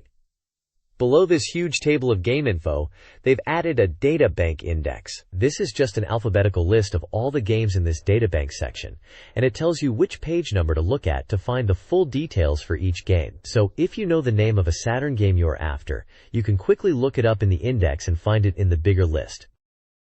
This page presents the continuation of the new software schedule, showing a large table packed with upcoming SEGA Saturn games and their details. It's quite similar to the previous page, and lays out release dates spanning from March into May. The table breaks down each game with its title, price, the company making it, its genre, and what extra controllers or accessories it's compatible with. At the top, there's a little guide explaining all the genre abbreviations used in the table, like ACT for action, or RPG for role-playing. Looking through the games listed, there's a real mix. You've got titles like New Century Evangelion Second Impression, Worms, Daytona USA Circuit Edition, and Fighters Megamix. Lots of genres are covered, from strategy and simulation to action, RPG and sports games. Some interesting titles include Virtua Fighter 3, Sonic R, Street Fighter 02, and the highly anticipated Panzer Dragoon Saga. Other games like Clockwork Knight 2, Die Hard Trilogy, Bug 2, and Elevator Action Returns are also featured. It seems to be a comprehensive look at what Saturn gamers could look forward to playing in the coming months. The page is basically a detailed game release schedule, giving Saturn owners a heads up on all the new software coming their way. This page continues the new software schedule. It's another packed table of upcoming SEGA Saturn games. It looks like it's covering releases expected around July, August, and then broadly in the autumn, and 97 overall. There's a wide variety of titles listed, spanning different genres. Looking through the games, some interesting ones include Guilty Gear, The Phantom Fish, Iron Blood, Magic, The Gathering, and Sonic the Fighters. There are also titles like Heart of Darkness, Last Bronx, and Dragon Knight listed. The table gives details like the price, the game companies involved, and the game genres, which range from action and RPG to strategy and adventure. It also notes any special controller compatibility. For example, some games use the mouse or multi-tap adapter. It's a useful overview for Saturn owners wanting to know what games are coming up. This page is a guide on how to fill out a questionnaire postcard, likely included in the magazine itself. It shows examples of correctly and incorrectly filled out answer sections. The questionnaire covers various topics to gauge reader demographics and opinions. The survey asks for gender, age, school, or occupation from a list of categories like elementary school student, high school student, office worker, or self-employed. It also asks how many Saturn games the reader owns and which computer game magazines they read, listing magazines like Famitsu and GameWalker. Further questions delve into reader opinions on the current issue's cover, expectations for Enix entering the Saturn market, and which articles in Table 1 they found interesting or not. It also asks about owned and planned hardware purchases from Table 2, and desired software from Table 3. Table 1 lists articles featured in the current issue. Table 2 is a hardware list featuring Saturn consoles, peripherals like controllers and memory cards, and even things like photo CD operators and communication cables. Table 3 is a massive software list of SEGA Saturn games. Far too many to name individually here, but it's a very extensive collection. This page previews Mobile Suit Gundam Side Story 2-1, The Successors of Destiny. It's showcasing the game with action-packed in-game screenshots. The text teases a gripping narrative set during the One-Year War, exploring the concept of new types within the Gundam universe. The article mentions a key element is the exam system, shrouded in mystery. The story revolves around Yu Kojima and Nimbus Sterzen, pilots entangled in the conflict. It highlights the development of the RX-79 series Gundams, particularly a blue RX-79 unit that evolved into the white-bodied 8th unit, hinting at a connection to the protagonist unit, the Blue Destiny Unit 3. The gameplay seems to emphasize intense combat, with a lock-on system being a core mechanic, as described in a text box. The page also gives release information, stating it will be available from Bandai on March 7th for 4,800 yen. It supports one player and is compatible with the twin-stick controller. The game seems to be positioning itself as a dramatic and action-focused Gundam experience for SEGA Saturn players.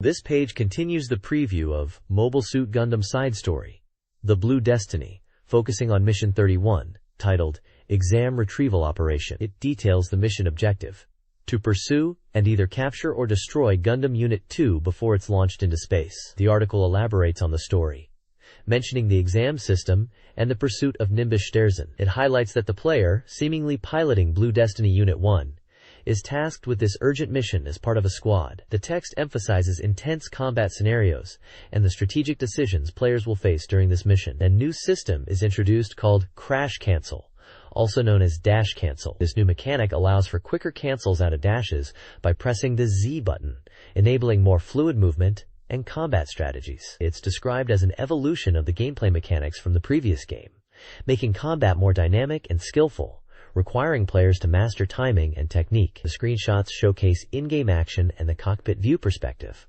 highlighting the heads-up display and intense combat situations against Zaku units in a polygonal environment. Mission 32 of Mobile Suit Gundam Side Story, The Blue Destiny, titled Overture to Pursuit, puts players in a desperate survival scenario against overwhelming Zeon forces. The primary goal is to survive by eliminating enemy mobile suits while protecting vital facilities. This involves destroying system blocks to secure data. Failure results in mission failure.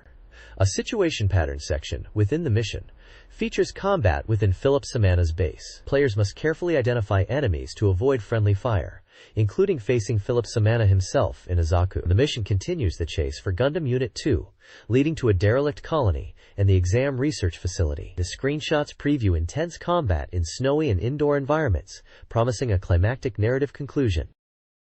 The next page is all about the SEGA Saturn version of Gungriphon, the Eurasian Conflict, which is called Tsukyu Gurentai in Japan. It's announced as 100% complete and coming out on February 7th for 5,800 yen, published by Electronic Arts Victor. It's a shooting game that supports two-player mode and is suitable for all ages. The developers are really confident, saying it's packed with Saturn-exclusive features and hints at some secrets they can't reveal yet, emphasizing that fans of Tsukyu Gurentai will love it. The page dives into the Saturn version's original elements, highlighting a practice mode packed with data. This mode lets you choose any of the 6 stages to practice. It's designed for players to hone their skills, especially on later, harder stages, without having to start from the beginning each time. This mode also serves as a data collection, providing detailed info and high-resolution graphics of each stage's objectives, enemy units, and pilot data. Another key feature is the support for analog controllers. While the arcade version and standard controllers used 8-directional digital control, the Saturn version goes further by supporting both the multi-controller and analog mission stick, enabling full 360-degree movement and precise speed control. The article explains how using the analog stick provides smoother and more nuanced movement compared to the standard 8-way DPAD, allowing for subtle adjustments and evasive maneuvers. Screenshots show the practice mode menu, in-game action, unit data screens, and mission briefing screens, showcasing the game's enhanced features. This page is a detailed look at the stages in Gungriphon, the Eurasian Conflict, known as Tsukyu Gurentai in Japan. It highlights 5 stages across land, sea, and air, giving a glimpse into the game's variety. Stage 1 is Tokyo Sky, featuring all-out bombardment and introducing the Kokubetsu boss. Stage 2, Runway Above, is about anti-ground assault and showcases the Shinian boss. Stage 3, Great Gorge Valley, brings large-scale ground battles and the boss Danryu. Stage 4 is Darkness Cemetery, focused on swamp warfare with the boss Akitsuka. Finally, Stage 5, North Sea Oil Field, features polar strategies and the transport attack machine boss, Kaihu. Each stage description includes the Japanese stage name, the boss name in Japanese, and a short phrase describing the combat type. Below the stage previews there is a cross-dimension column, which talks about horizontal scrolling shooting games. The reviewer, mentioning they aren't particularly fond of shooting games, acknowledges Tsukyu Gurentai as one of the few Saturn titles they are invested in. They appreciate the game's unique blend of shooting and small robot action, praising its exciting gameplay and impressive full-screen presentation. They feel horizontal scrolling shooters offer a comforting sense of familiarity. Finally, there's a section about a competition, advertising a prize of 6,000 yen and mentioning a deadline of January 22, 2057 at 1300 for entries to be sent to Tokyo South Post Office. This page announces the upcoming release of Daina Aran, highlighting its opening animation and new characters. The game promises a vibrant anime style and enjoyable music. They've reached 100% completion, aiming for a February 14th release and priced at 6,800 yen for the Game Arts version. And an interactive comic version is also planned for release. The article raves about the impressive opening animation, stating it's far beyond what can be conveyed through static images, emphasizing the smooth and detailed animation quality, even exceeding recent OVAs. Introducing new characters, Hotaru Rin and Mugi Taro. The article details Hotaru Rin as an elegant older student who enjoys baths and is described as popular. Mugi Taro, also an older student, is portrayed as a serious type who's not bothered by trivial matters. The article hints at their significant roles in the game's story, keeping their exact involvement a secret for now. Finally, there's a section called Yumemi Mitsuketa, which suggests that hidden Yumemi characters are scattered throughout the game, encouraging players to find them. It's mentioned that in the previous article, they hinted at numerous hidden characters. They encourage players to explore thoroughly to find these characters, with a small inset showing a scene in the cafeteria where a Yumemi character is possibly located. This interview with the creators of Daina Aaron explores the game's development. Director Takenuchi, scenario writer Tsukishima, and sound director Okuma discuss the project's origins, revealing that manga artist Mr. Takemoto provided the initial concept and storyboards. Tsukishima and Takemoto collaborated to expand the narrative. Okuma composed all the music, meticulously fitting songs to storyboards. The team aimed for a catchy opening theme, similar to a Sega karaoke song. Tsukishima wrote the initial demo lyrics, but Takemoto later contributed lyrics for the opening and ending themes. The music features 8 songs, including Takemoto's catchy lyrics, described as Daina Daina Daina Aaron. The game, a Sega Saturn exclusive, was released on February 26 for 2,800 yen. The CD includes bonus tracks and features a jacket illustration by Takemoto Izumi. This page showcases Advanced World War, Last of the Millennium for the Sega Saturn, emphasizing new gameplay systems centered around generals and a military academy structure. It's highlighted as a war simulation game, where your forces persist across campaign missions. A key feature is the integration of character creation, which feeds directly into the campaign experience. Before diving into the main campaign, players navigate a military academy curriculum. This training path starts from beginner level and progresses through intermediate and advanced stages, culminating in a graduation exam which determines your character's capabilities before the campaign even begins. This academy system appears to act as both a tutorial and a character development phase. The page also mentions partner characters who you'll encounter in the academy. Character creation seems straightforward, focusing on name entry and selecting a portrait. The game is scheduled for release on March 21st, with the price yet to be decided. Developed by CS2 Research and Team Pineapple, the developers suggest it's a step up from previous great strategy-style games, aiming to appeal to simulation RPG fans. This page delves into the beginner's battle training for Advanced World War, Last of the Millennium. It's all about learning the fundamentals of unit movement and combat. The game utilizes a dual-layered map system, separating ground and air combat. You can switch between these layers, and units exist on both, impacting strategy. The page highlights different unit types, including general units and standard units, each having unique roles and capabilities. A crucial element is FPW, or Force Power Wave, which acts like unit stamina. Actions like movement and combat deplete FPW, so managing supply and controlling cities becomes vital for replenishment. Cities and airports within your territory help recover FPW, and taking over enemy cities weakens their forces. There are practice exams throughout the page, acting like tutorials. One focuses on basic combat, tasking you with using air units to attack an enemy within a turn limit. Another exam covers city control, challenging you to occupy a city using infantry and general units within a time limit. The bottom section features an interview with a developer discussing game design. They touch on map design using hex grids, the inclusion of various unit types like tanks and infantry, and mention the game's battle BGM, referencing a Marchese theme. They also confirm the presence of naval battles and discuss how player feedback from previous games influenced the development, particularly in making battles and unit movements feel more realistic. This page continues to explore the unit and general characteristics in Advanced World War, Last of the Millennium. It explains how units are organized, with generals leading subordinate units to form a cohesive fighting force on the battlefield. The page emphasizes that most units are part of a general's command, but there are also independent units. There's a highlight on the sheer number of generals in the game, boasting over 70 historical figures, specifically real German generals, and showing portraits of Erwin Rommel, Heinz Guderian, Erich von Manstein, and Walther von Reichenau. The article then delves into unit status, focusing on FPW, or Force Power Wave, which is like a unit's stamina or supply level. It depletes with actions, and needs replenishment from friendly cities and airports. Low FPW affects combat ability and movement.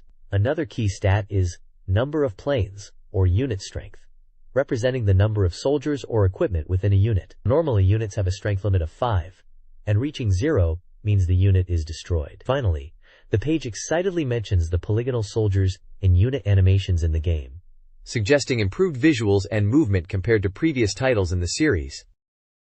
This page is all about the upcoming Sega Saturn game, Mobile Suit Z Gundam. It's previewing Stage 2 of the game, which is called In the Capsule. The story revolves around Camille, who has gone into space with Quattro, and is now facing the dilemma of his mother being held captive. The game is described as a shooting action title for one player, developed by Bandai, and slated for release around late March at a price of 6,800 yen. It's still early in development, only 35% complete at this point, and the developers mentioned voice recording will be happening soon. The page highlights the game's recreation of transforming mobile suits, and showcases the Ashimar's transformation sequence through a series of screenshots. Other screenshots show in-game action, dialogue scenes featuring Camille and Quattro, and a focus on the battle with Jared. The text emphasizes the emotional weight of Camille having to fight while his mother is in danger. It mentions that the patterns for transforming mobile suits are completely recreated in the game, which is a key feature they're promoting. This page introduces new characters for the game DX Hired, focusing on Sabrina and Mero. Sabrina, a 26-year-old American information broker, is a glamorous, blonde spy known as Izanagi and Mother, specializing in collecting human data. She uses an extendable electromagnetic stick and is involved in a top-secret project. Mero, the Last Guardian, is a 31-year-old French knight with a long sword, tasked with protecting Mother, though he has no memory of this duty. He is tall, muscular, and blonde. The game is 50% complete, with the developer aiming for eroticism and adding depth to the characters. DX Hired introduces two new characters, Saotome and Kojin. Saotome, a 28-year-old Japanese assassin connected to Sabrina's agency, wields katanas with acrobatic skill. He investigates Izanagi and Mother, aiming to use Sabrina to reach Bui, driven by hidden truths. Kojin, a 60-year-old Chinese doctor, embodies ancient secret arts, appearing youthful. He uses iron rods, drawing energy from nature for healing and combat. Kojin's abilities linked to Mother. The game is in development for a spring release, focusing on fighting mechanics and character depth, emphasizing its character system, Seiya characters, body gauge, and guard level gauge. Cleopatra Fortune, a SEGA Saturn puzzle game coming soon, features arcade mode, a block clearing challenge similar to the arcade version. Players clear lines by eliminating rocks, jewels, and treasure chests, aiming for perfect clears. Later levels introduce Mummy Man blocks, encouraging strategic combinations and chain reactions. The page also highlights a Go! Cleopatra Fortune Goods battle tournament competition, featuring Taito arcade events and karaoke. A playful, sparkling mystery transformation section shows a staff member transformed into Cleopatra for promotional purposes. Details include a February 14th release date, a price of 5,800 yen, and support for 12 players. A service dessous section showcases gameplay and emphasizes the importance of perfect clears and the strategic challenges of mummy blocks, hinting at the game's depth. This guide details Cleopatra Fortune's Mystery Mode, a puzzle challenge within a pyramid set by the Sphinx. Players, as aspiring queens, must clear blocks by eliminating jewels or creating chains. The mode is single-player, with possible hints from Petrarco. Example stages demonstrate increasing difficulty. Stage 1 focuses on clearing all jewels, introducing diamond, rock, and combined blocks. Stage 2 adds line clearing challenges. Stage 6 introduces 4 chain requirements, followed by Stage 7's 5-chain goal, emphasizing chain reaction strategies. The guide also includes staff commentary highlighting the game's difficulty. Playtests revealed losses, even against developers, emphasizing the challenging and fun nature of competition. The guide concludes by mentioning rare Cleopatra Fortune prizes awarded to readers who apply.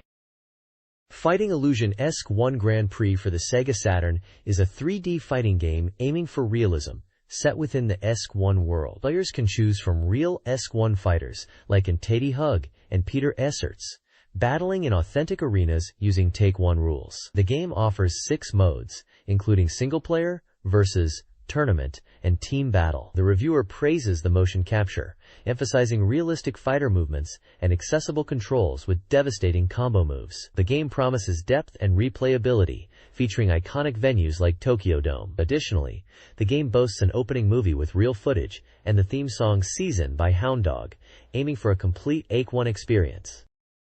This page is a SEGA Saturn software complete guide, highlighting games released for the system. The page features a large image of Lara Croft from Tomb Raiders, standing in front of a mysterious stone doorway, setting an adventurous tone. The text on the page introduces this section as a guide to thoroughly explore games released after their initial launch, encouraging readers not to miss out. 2 games are specifically mentioned in the bottom right corner as being covered in this guide section. The first is Tengai Meikyu Daion no Mokushiroku, which is known internationally as Far East of Eden, the Apocalypse IV, a JRPG from the popular Tengai Meikyu series. The second game is Enemy Zero, a survival horror title by Kenji Eno, known for its unique gameplay and chilling atmosphere.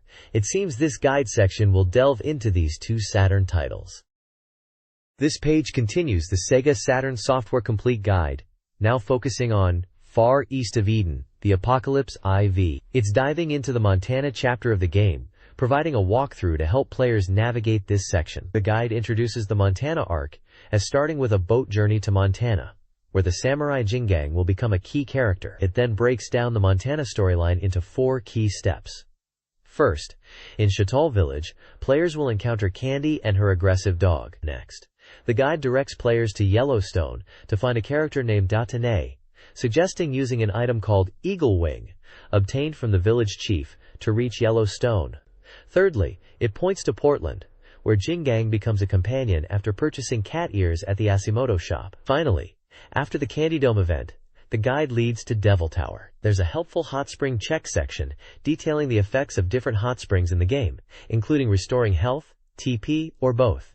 A map of the Montana area is also shown, highlighting key locations such as Shackatall, Yellowstone, Portland, Candy Dome, and Devil Tower. Overall, this page offers a concise strategy to progress through the Montana section of Far East of Eden, the Apocalypse IV. This walkthrough for Far East of Eden, the Apocalypse IV, covers the Candy Tower and the subsequent journey to California. After defeating Devil Stower, the player returns to Shanatal Village, now trapped within a Candy Dome. The village chief requests help to free the candified villagers. The Candy Tower is a puzzle dungeon with 3 floors, the first with switch puzzles, the second featuring bomb avoidance, and the third relying on audio cues. The Candy Boss battle is weak to water attacks and requires healing items due to Candy's powerful blows. After the Candy Tower, the guide details the next phase. Defeat Mantor. Hurry to California. This requires defeating the Mantor boss at Lake Tahoe after speaking to the village chief. The guide then outlines the journey to California via the Continental Railroad, including receiving a call from Yume and delivering a letter to her in Chinatown, setting up the California arc. This page continues the Far East of Eden, the Apocalypse IV walkthrough, focusing on the Alcatraz and Hollywood sections. It starts with navigating Alcatraz, offering a map of the underground area and guiding players to seek help in the village. Next, it covers reaching Hollywood using the Ski Yakitanku vehicle after getting help in Alcatraz. The guide then moves to escaping the audition venue in Hollywood to save Yume, highlighting a poison gas section and the need to rescue children. Following this is infiltration of Ron Terry's mansion to rescue Yume, mentioning clues in the mansion and items to find. There are also helpful check sections, including tips on getting items in an exercise yard by interacting with a turtle, and obtaining magic from an Indian chief in a hidden village. A strategy is provided for the Mantor vs. Art robot boss fight, emphasizing Mantor's powerful throws and suggesting the use of Artist Waltz to counter. Lastly, there's one-point advice for the Ron Terry fight, noting his strong attacks and recommending stocking up on healing items and utilizing Yume's righteousness magic, especially the Gend move, while keeping an eye on HP. The preview for the next issue announces the Arizona arc will be covered next. This page is a strategy guide for King of Fighters 96, specifically focusing on how to beat the boss characters Chizuru Kagura and Gonitz on normal difficulty. For Chizuru, the guide emphasizes using counterattacks and exploiting openings in her moves, highlighting her godly mindlessness technique. For Gonitz, the strategy revolves around dealing with his powerful wind attacks and zoning tactics, with the advice that even if it's passive play, winning is winning. Below the strategies, there's a section announcing a deadline of February 10th for 3 contests. The first, the Bumpy Selection Team, invites readers to predict which characters will be popular. The second, the Writers' Battle, seems to be a popularity contest for the magazine's writers. And the third is an illustration contest, where readers can submit their artwork. Finally, there's address information provided for sending contest entries. This guide provides strategies for navigating Disc 3 of the challenging game, Enemy Zero. It emphasizes a departure from typical game conventions, urging players to glean information from subtle cues. Step 1 focuses on analyzing Devitt's dying words and accessing memories through computers in Lonnie and George's rooms to uncover mission details. Step 2 directs players to a power room puzzle involving angle manipulation, drawing from a paper found in Devitt's room. It also details an event in Lonnie's room that yields a key for a body scanner. Step 3 addresses the uncertainty following Lonnie's room, suggesting Laura is in danger and prompting a return to Devitt's room. The guide concludes with a cryptic description of George's pursuit of Laura. This page is a strategy guide focused on Disc 2 of Enemy Zero, continuing the guide from the previous page which covered Disc 3. It highlights that Disc 2 is also reaching its climax, starting from the point after obtaining the blood-stained key disc from George. The guide advises using this key disc to proceed to the first-floor elevator of the Summer Tower. It mentions that Laura's previous searches were related to the Formido Tower and hints at the approaching conclusion of the story. This page uses a cue and a format to address common player issues. Firstly, it clarifies that Enemy Zero is a SEGA Saturn game, explicitly stating it won't work on PlayStation or other consoles, including the 3Do. Secondly, it explains that battery power in the game decreases not only when saving, but also during loading screens. Another question addresses difficulty entering a duct in Disc 1. The advice is to look upwards while walking and press the cease button to change perspective and locate the duct entrance. Finally, for players struggling to get Kimberly to return to her room, the guide instructs them to use the onboard network database to talk to Devitt. This conversation, after Parker's death, is necessary to trigger Kimberly's return. The page also includes screenshots illustrating gameplay moments, such as using the key disc and navigating environments, along with a battery gauge showing 40% charge. The tone is helpful, aimed at assisting players through potential roadblocks in Enemy Zero Disc 2. This guide details the Tomb of Qualopec level 4, in the Inca section of Tomb Raiders on the SEGA Saturn. The level features 3 main areas. First, a trap-filled hall with rolling rocks and statues, emphasizing the need to learn the trap's mechanics. Second, pitfalls leading to doors 4 and 5. The solution involves finding and pushing hidden walls to reveal a switch, requiring a jump-and-grab maneuver to avoid a pitfall. Finally, another pitfall section, after activating a switch, where pulling a movable wall is crucial to avoid falling. A key tip recommends using crab walking, X and Z buttons, for precise movements and avoiding falls, especially in narrow spaces. The guide utilizes a map to aid navigation. This page continues the Tomb Raider walkthrough guide, now moving on to the Grease Room section, which is Map 5. The guide focuses on utilizing moving pillars. It explains how to navigate a room using these pillars and switches, detailing a sequence of actions involving jumping, activating switches, and using pillars to reach new areas. It also covers acquiring the first secret treasure. After getting the treasure, the guide mentions the appearance of the enemy Larson, an Inca character, who needs to be defeated to clear the area. The page also provides general tips for the Grease Camarome stage. It highlights moving rocks and levers as key elements, and mentions that there are 2 doors to open with levers. The guide points out that the stage isn't just about moving blocks, but also utilizes foot switches and levers. It talks about entering a switch in the shrine depths, which opens door A, leading to a pool area, and eventually the trial training tower. The map shown is a top-down view of the level. The guide concludes by saying Ligara's adventure continues, hinting that Egypt will be the next destination after Greece, Rome. This page is all about SNK games in '97, showcasing what's new from them. There's a comment from a creator, Maemoto, who mentions enjoying Samurai RPGs and appreciates the visuals of the games. The main feature is for SNK fans, called Return to the Beginning, which seems to be a guide or quiz to understand what kind of SNK fan you are. It uses a flowchart that starts with, "Do you like SNK?" and branches out based on questions like, "Do you prefer Chinese-style idol types?" or, "Do you know about Germantu?" Following the flowchart leads to different categories labeled A, B, C, and D. There's also a section introducing King of Fighters merchandise aimed at students, highlighting goods like key holders, clear files, and badges available at anime stores. The page features images of these KOF goods.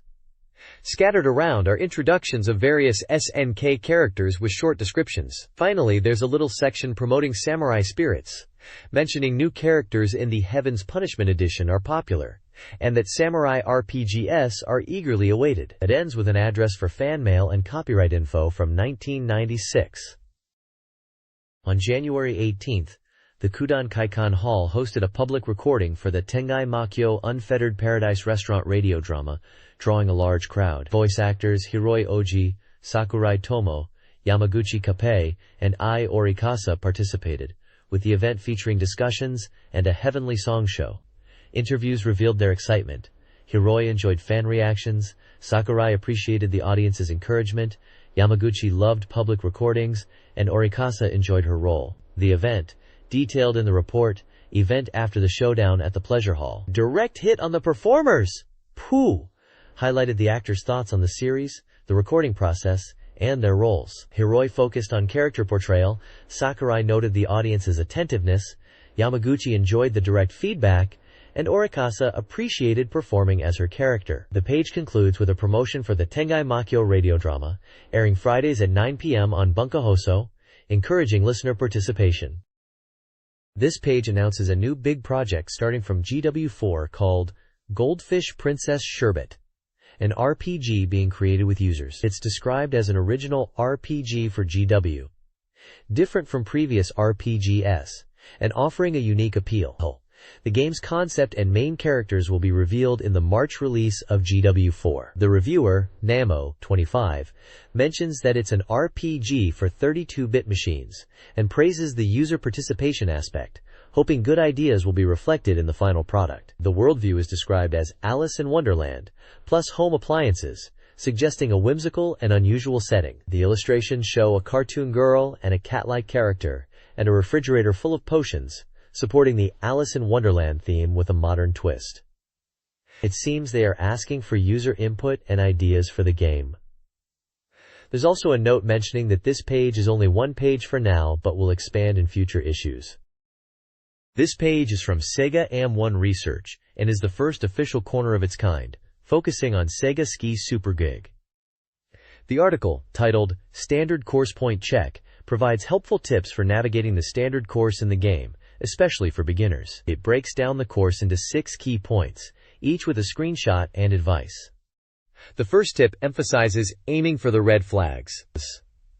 The second and third tips warn about being cautious of rocks on both sides of the course. The fourth point advises taking the left path at a fork in the road. The fifth tip focuses on a large jump, recommending players aim for the center for a safe landing. Lastly, the sixth point highlights the final curve as a challenging section due to snow. A course map is also included, visually outlining the path from the start to the goal, with numbered points corresponding to each of the 6 tips mentioned in the article, making it a handy guide for new players to SEGA Ski Super Dig. This page showcases the SEGA AM3 R&D Department No. 3 and their game, Rush! Ooh!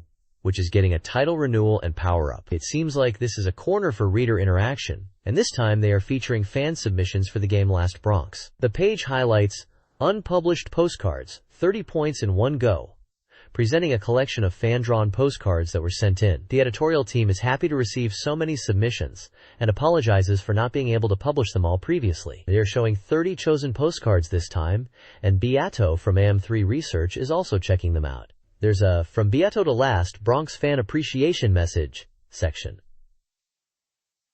It sounds like they've had a successful weekly serialization and are celebrating with this special feature of 30 unpublished fan illustrations for Last Bronx. They express gratitude to the fans for their support, noting some fans even sent in dozens of submissions. They mention that they are aware many fans send in artwork and handwritten letters and are using this corner as a way to connect with and thank the Last Bronx fans.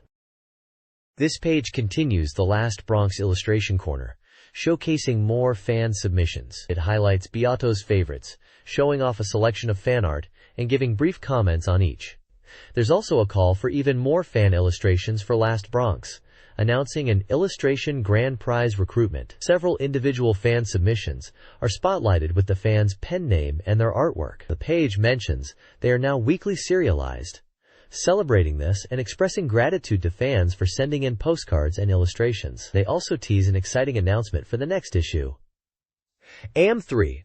Research's new game will be revealed. It sounds like the editorial team is very happy with the reader response and is looking forward to continuing to connect with fans through this corner. This page is announcing Cyber Troopers Virtual-On X-Over, or rather, Crossover, tentative. Starting on February 14th, it seems to be related to the popular Cyber Troopers Virtual-On lecture series by the creator Drive Watari himself, which is being reborn in February 1997. They are teasing a new world being developed by a diverse team of writers, possibly hinting at the upcoming release of Virtual-On 2. The image features a prominent illustration of a Virtual-On mech, further emphasizing the game announcement. It's presented as a powerful and exciting new project from SEGA AMR&D, Department No. 3.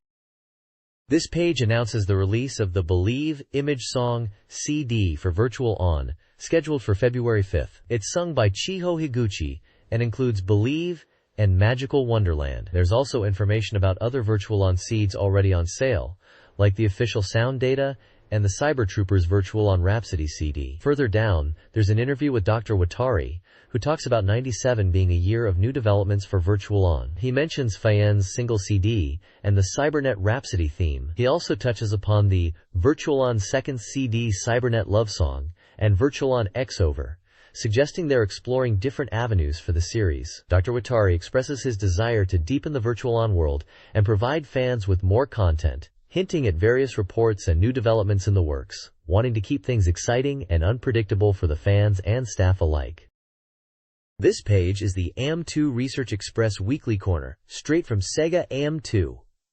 It's all about revealing the secrets of hidden characters in Fighters Megamix. The article features an interview with staff members, including designers Katagiri and Katu, who spill the beans on how these secret characters were implemented. They mention that they had a lot of fun putting in unexpected characters like Kids Akira and Sarah from Virtua Fighter Kids, Honey from Fighting Vipers, Yuribo, and even Seba. Apparently, the idea was to go beyond typical fighting game characters and include really surprising ones. They also talk about the difficulty of balancing these characters and how they spent time tweaking them. There are screenshots showing some of these crazy characters in action, including Honey, Rent-A-Hero, characters from Sonic, The Fighters, and even cars from Daytona USA and Scud Race. They discuss how they managed to get these non-fighting game characters into Fighters Megamix, talking about the process and the various ideas they played with, including car transformations and unique abilities. The developers seem quite proud of the unexpected roster and the fun they had creating it, emphasizing that they wanted to surprise players with characters that weren't just standard fighting game archetypes. They hint that there are still more secrets related to these characters yet to be fully discovered by players. This article unveils hidden features in Fighters Megamix. Unlockable options include toggling background music, listening to ending themes, invincibility modes, and hyper mode, increased difficulty. Additional unlocks include selecting training dummies, choosing survival stages, and viewing ending portraits, requiring multiple course completions. A data backup feature is also present. The article reveals how to unlock F14XX during a match on the BM stage.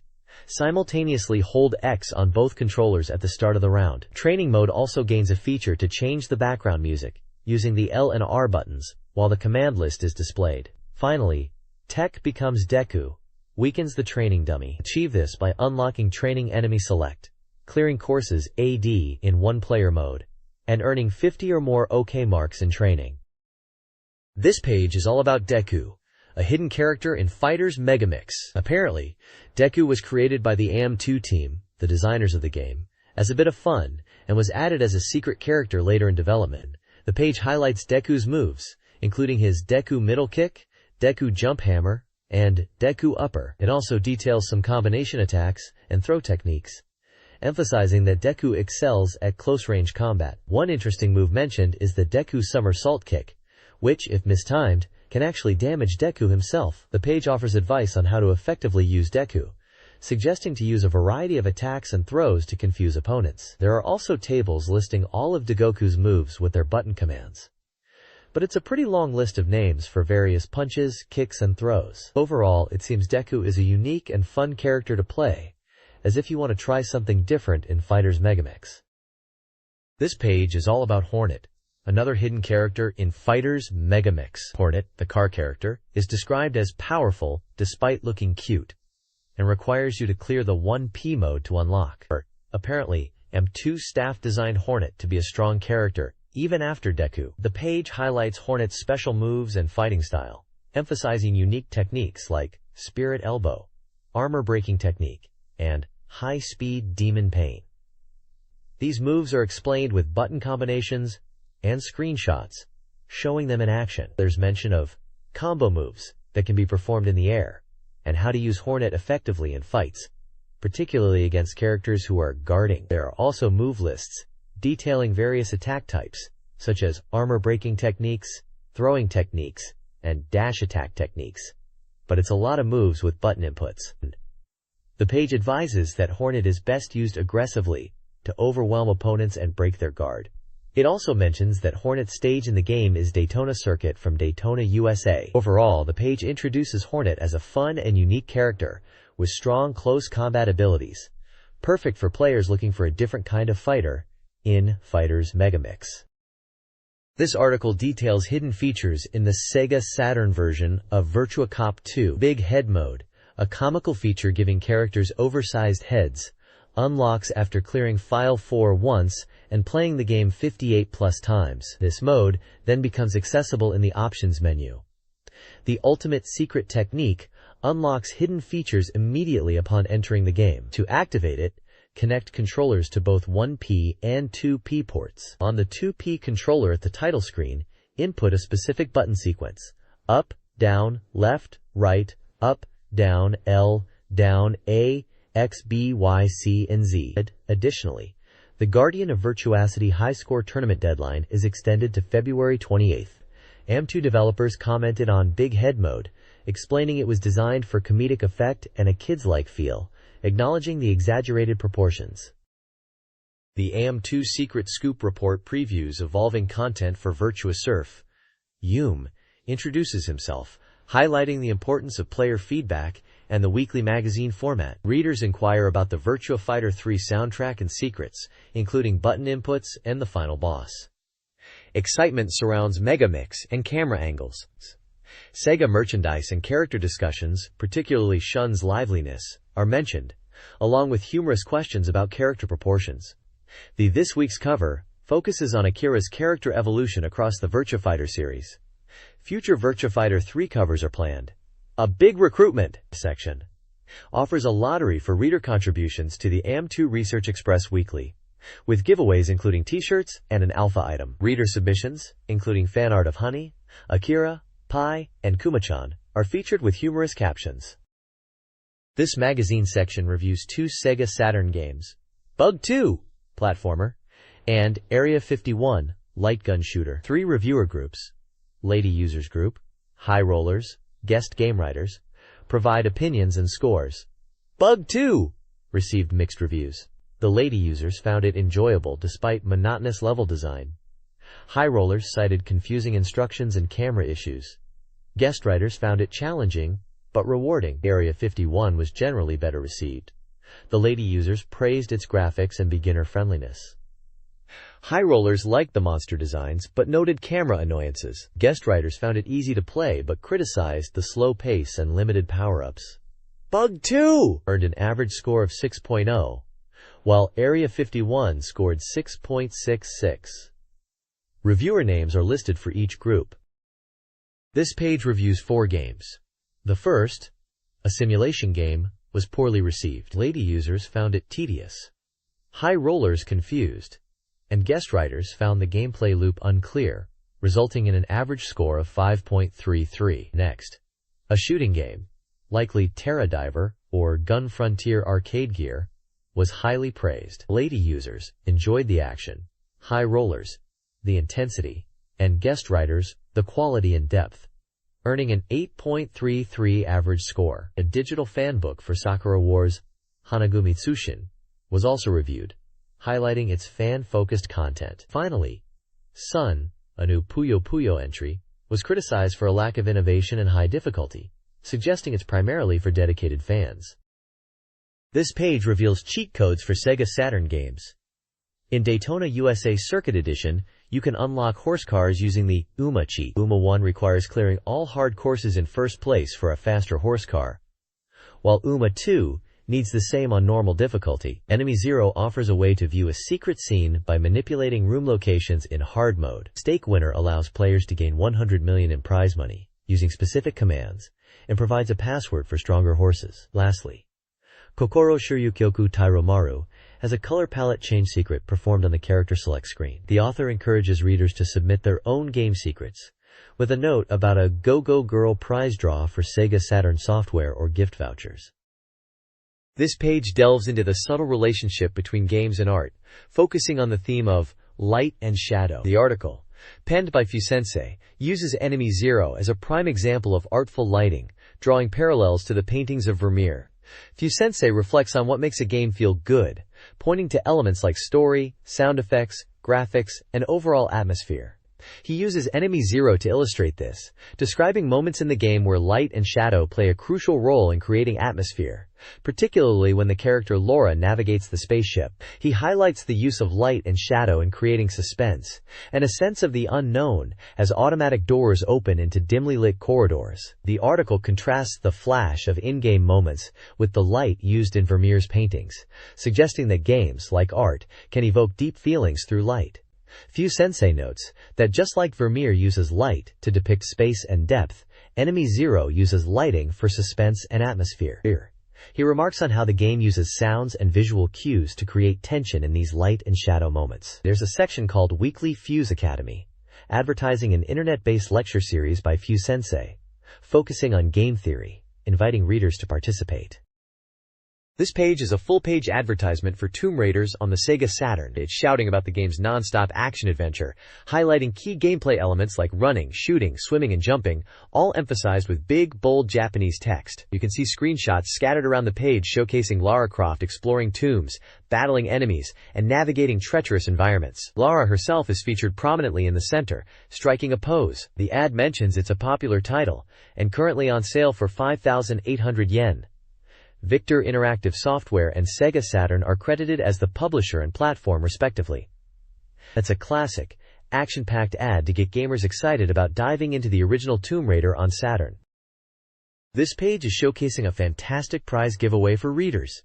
It's packed with cool SEGA Saturn goodies and other gaming merchandise. First up, there are signed Shikishi boards from Sonic Team and Pradal Disc Race Queen GOG, alongside a signed Knights calendar featuring an original illustration. For Tokimeki Memorial fans, there's a card and coaster set, and for anime fans, there's a Saint Tail Cell art prize. RPG fans can try to win a Heroic Ambition telecard, or maybe a system organizer from the Detective Jinguji Saburo series. Fighting game enthusiasts have a chance at King of Fighters 96 can badge sets and Samurai Showdown IV poster and tapestry sets. There's also a Fighter's Impact cap and sticker set up for grabs. Interestingly, there are prizes related to less common titles like Hyper Securities, with both a signed poster and a signed Shikishi board. One lucky winner can even snag a life-size Lanos figure from Assault Suits, Lanos 2. For collectors, there's a signed software prize from the magazine's editor-in-chief, which is actually a rare Mega Drive game. Rounding out the prizes are a Battle Athletes Victory telecard, a Purikura Daisakusen software and telecard set, a K1 Grand Prix promotional video, and a signed Mega Man 8 poster featuring Ganesha's signature. Quite a diverse and appealing collection of prizes for SEGA Saturn fans and gamers in general. This page continues the awesome giveaway with even more prizes. There are signed Shikishi boards up for grabs, this time one from voice actress of Daina Iran, and another from artist Beshi for Last Bronx, plus a Last Bronx Red Eye poster for fans of the fighting game. For King of Fighters 96 fans, there's a stamp set and a magnet set to collect. Pretty Sammy fans can win a Creedrom packed with wallpapers and screensavers. Clothing and accessories are also on offer, including a stylish Z Gundam leather jacket, a Virgin Interactive cap and watch set, and even a Madman bandana. There are also 2 different Christmas Nights t-shirts for SEGA fans. Software is a big part of this prize haul, with copies of games like Suikoden, Gege no Kitaro, Street Racer, Elevator Action Returns, Soup, Mobile Suit Gundam Side Story, The Blue Destiny, Romance of the Three Kingdoms returns, and Super Casino Special. There's even a rarer Underclassmen telecard and a Kirakiran Bunny Premiere 2 set. For something truly unique, one lucky winner can snag Secret Goods signed by Shinji Izuka from Warp, and another can get a Quo Vadis 2 poster signed by Misumi Takahiro. Rounding it out is a Time Gallon Ninja Hayate poster, a Knight's Calendar, a Z mousepad and pin set, showing a great mix of prizes for all kinds of Sega Saturn and gaming enthusiasts. This page is packed with prizes. Apparel includes Virgin Original and IndyCar Racing t-shirts, plus a Game Paradise calendar. Software prizes feature Feng Shui Sensei, Sengoku Blade with telecard, Brain Dead 13, and sets from Acclaim, SoftBank, and Zorus. Toys include a Rikichan dollhouse and AK-47 minigun. For collectors, there's a Graduation telecard and a signed Andy Bogard Shikishi board, a K1 Grand Prix pop display, a Virtua Fighter calendar, a MTU poster, and a Langrisser 2 cosplay set are also offered. Additional prizes include a signed DXIRD Shikishi and a Kusanagi Kyopop figure. Racing fans have a chance to win a rare, signed Scud Race poster. The page concludes with staff credits, issue information, weekly publication issue number 1, and pre-order and contact details for the next Sega Saturn magazine. This page is all about the Sega Saturn racing game sequel, Touge King 2, The Spirits. It's highlighting the King battle aspect, emphasizing that the game returns to the Sega Saturn with mountain pass stages. The game boasts courses modeled after famous Japanese Touge roads like Roko, Hakone, and Tsukuba. Players can compete to earn the title of Touge King. Key improvements from the original Touge King. The Spirits are touted, including double the number of selectable cars and the addition of a training mode. Players can also choose from 4 different camera viewpoints. The page includes screenshots of the in-game action and the car select screen, confirming it's a 3D racing title. It's a Sega Saturn exclusive supporting racing and multi-controllers for 1 to 2 players, and is scheduled for release in late March, priced at 5,800 yen. At the bottom, there's a mention of Atlas JTCC video series, which includes volumes related to 96 Super Touring cars and battle and crash footage. This page showcases the beat-em-up fighting game, Groove on Fight, Guketsuji Ichizoku 3. The tagline in Japanese text sets the scene in the year 2015, mentioning the beginning of a clan's conflict once again. The page heavily features the character in the center of the image, a bare-chested fighter in orange pants and goggles, likely one of the main characters of the game. Around him are panels showing other characters in a more illustrative style, hinting at the diverse cast of fighters available. The Groove on Fight title is prominently displayed, emphasizing the game's name, and below that, the phrase "on fight" is highlighted in red. At the bottom, it mentions a release date in late April, and that the price is still to be determined. The presence of the Sega Saturn logo and the Atlas copyright indicates this is a game for the Sega Saturn console published by Atlas. The page is essentially a stylish preview or announcement for this upcoming fighting title. This page seems to be themed around roleplay, whatever that means in this context, but it looks like they are advertising games that you can really get into and lose yourself in. The page has 4 game previews highlighted, each with a tagline about getting into something. The first game is Tengai Makyu, Daion no Mokushiroku, which roughly translates to Far East of Eden, the Apocalypse IV. They are boasting about huge battles, with over 1,000 characters on screen, and massive anime cutscenes, claiming it's the grandest RPG ever. It's set for release on January 14th, and priced at 6,800 yen. Next up is Air's Adventure. They describe it as a living RPG, where you become the hero. It features fully 3D CG graphics. It's also coming soon, apparently, and priced at 5,800 yen. Then there's Terra Fantastica. They call it a fantastic RPG, with a deep story set in a large historical world. It's also priced at 5,800 yen, and is marked as coming soon. Lastly, we have Shining the Holy Ark, part of the Shining series, which is described as a scary RPG. They emphasize the cowardly protagonist, and a horror-like dungeon-crawling experience. This one is also 5,800 yen, and marked as coming soon. The whole page is illustrated with a rainy scene, clothes hanging out to dry, and a kid inside playing a SEGA Saturn, tying into the theme of staying indoors and getting absorbed in these games, even when it's raining outside.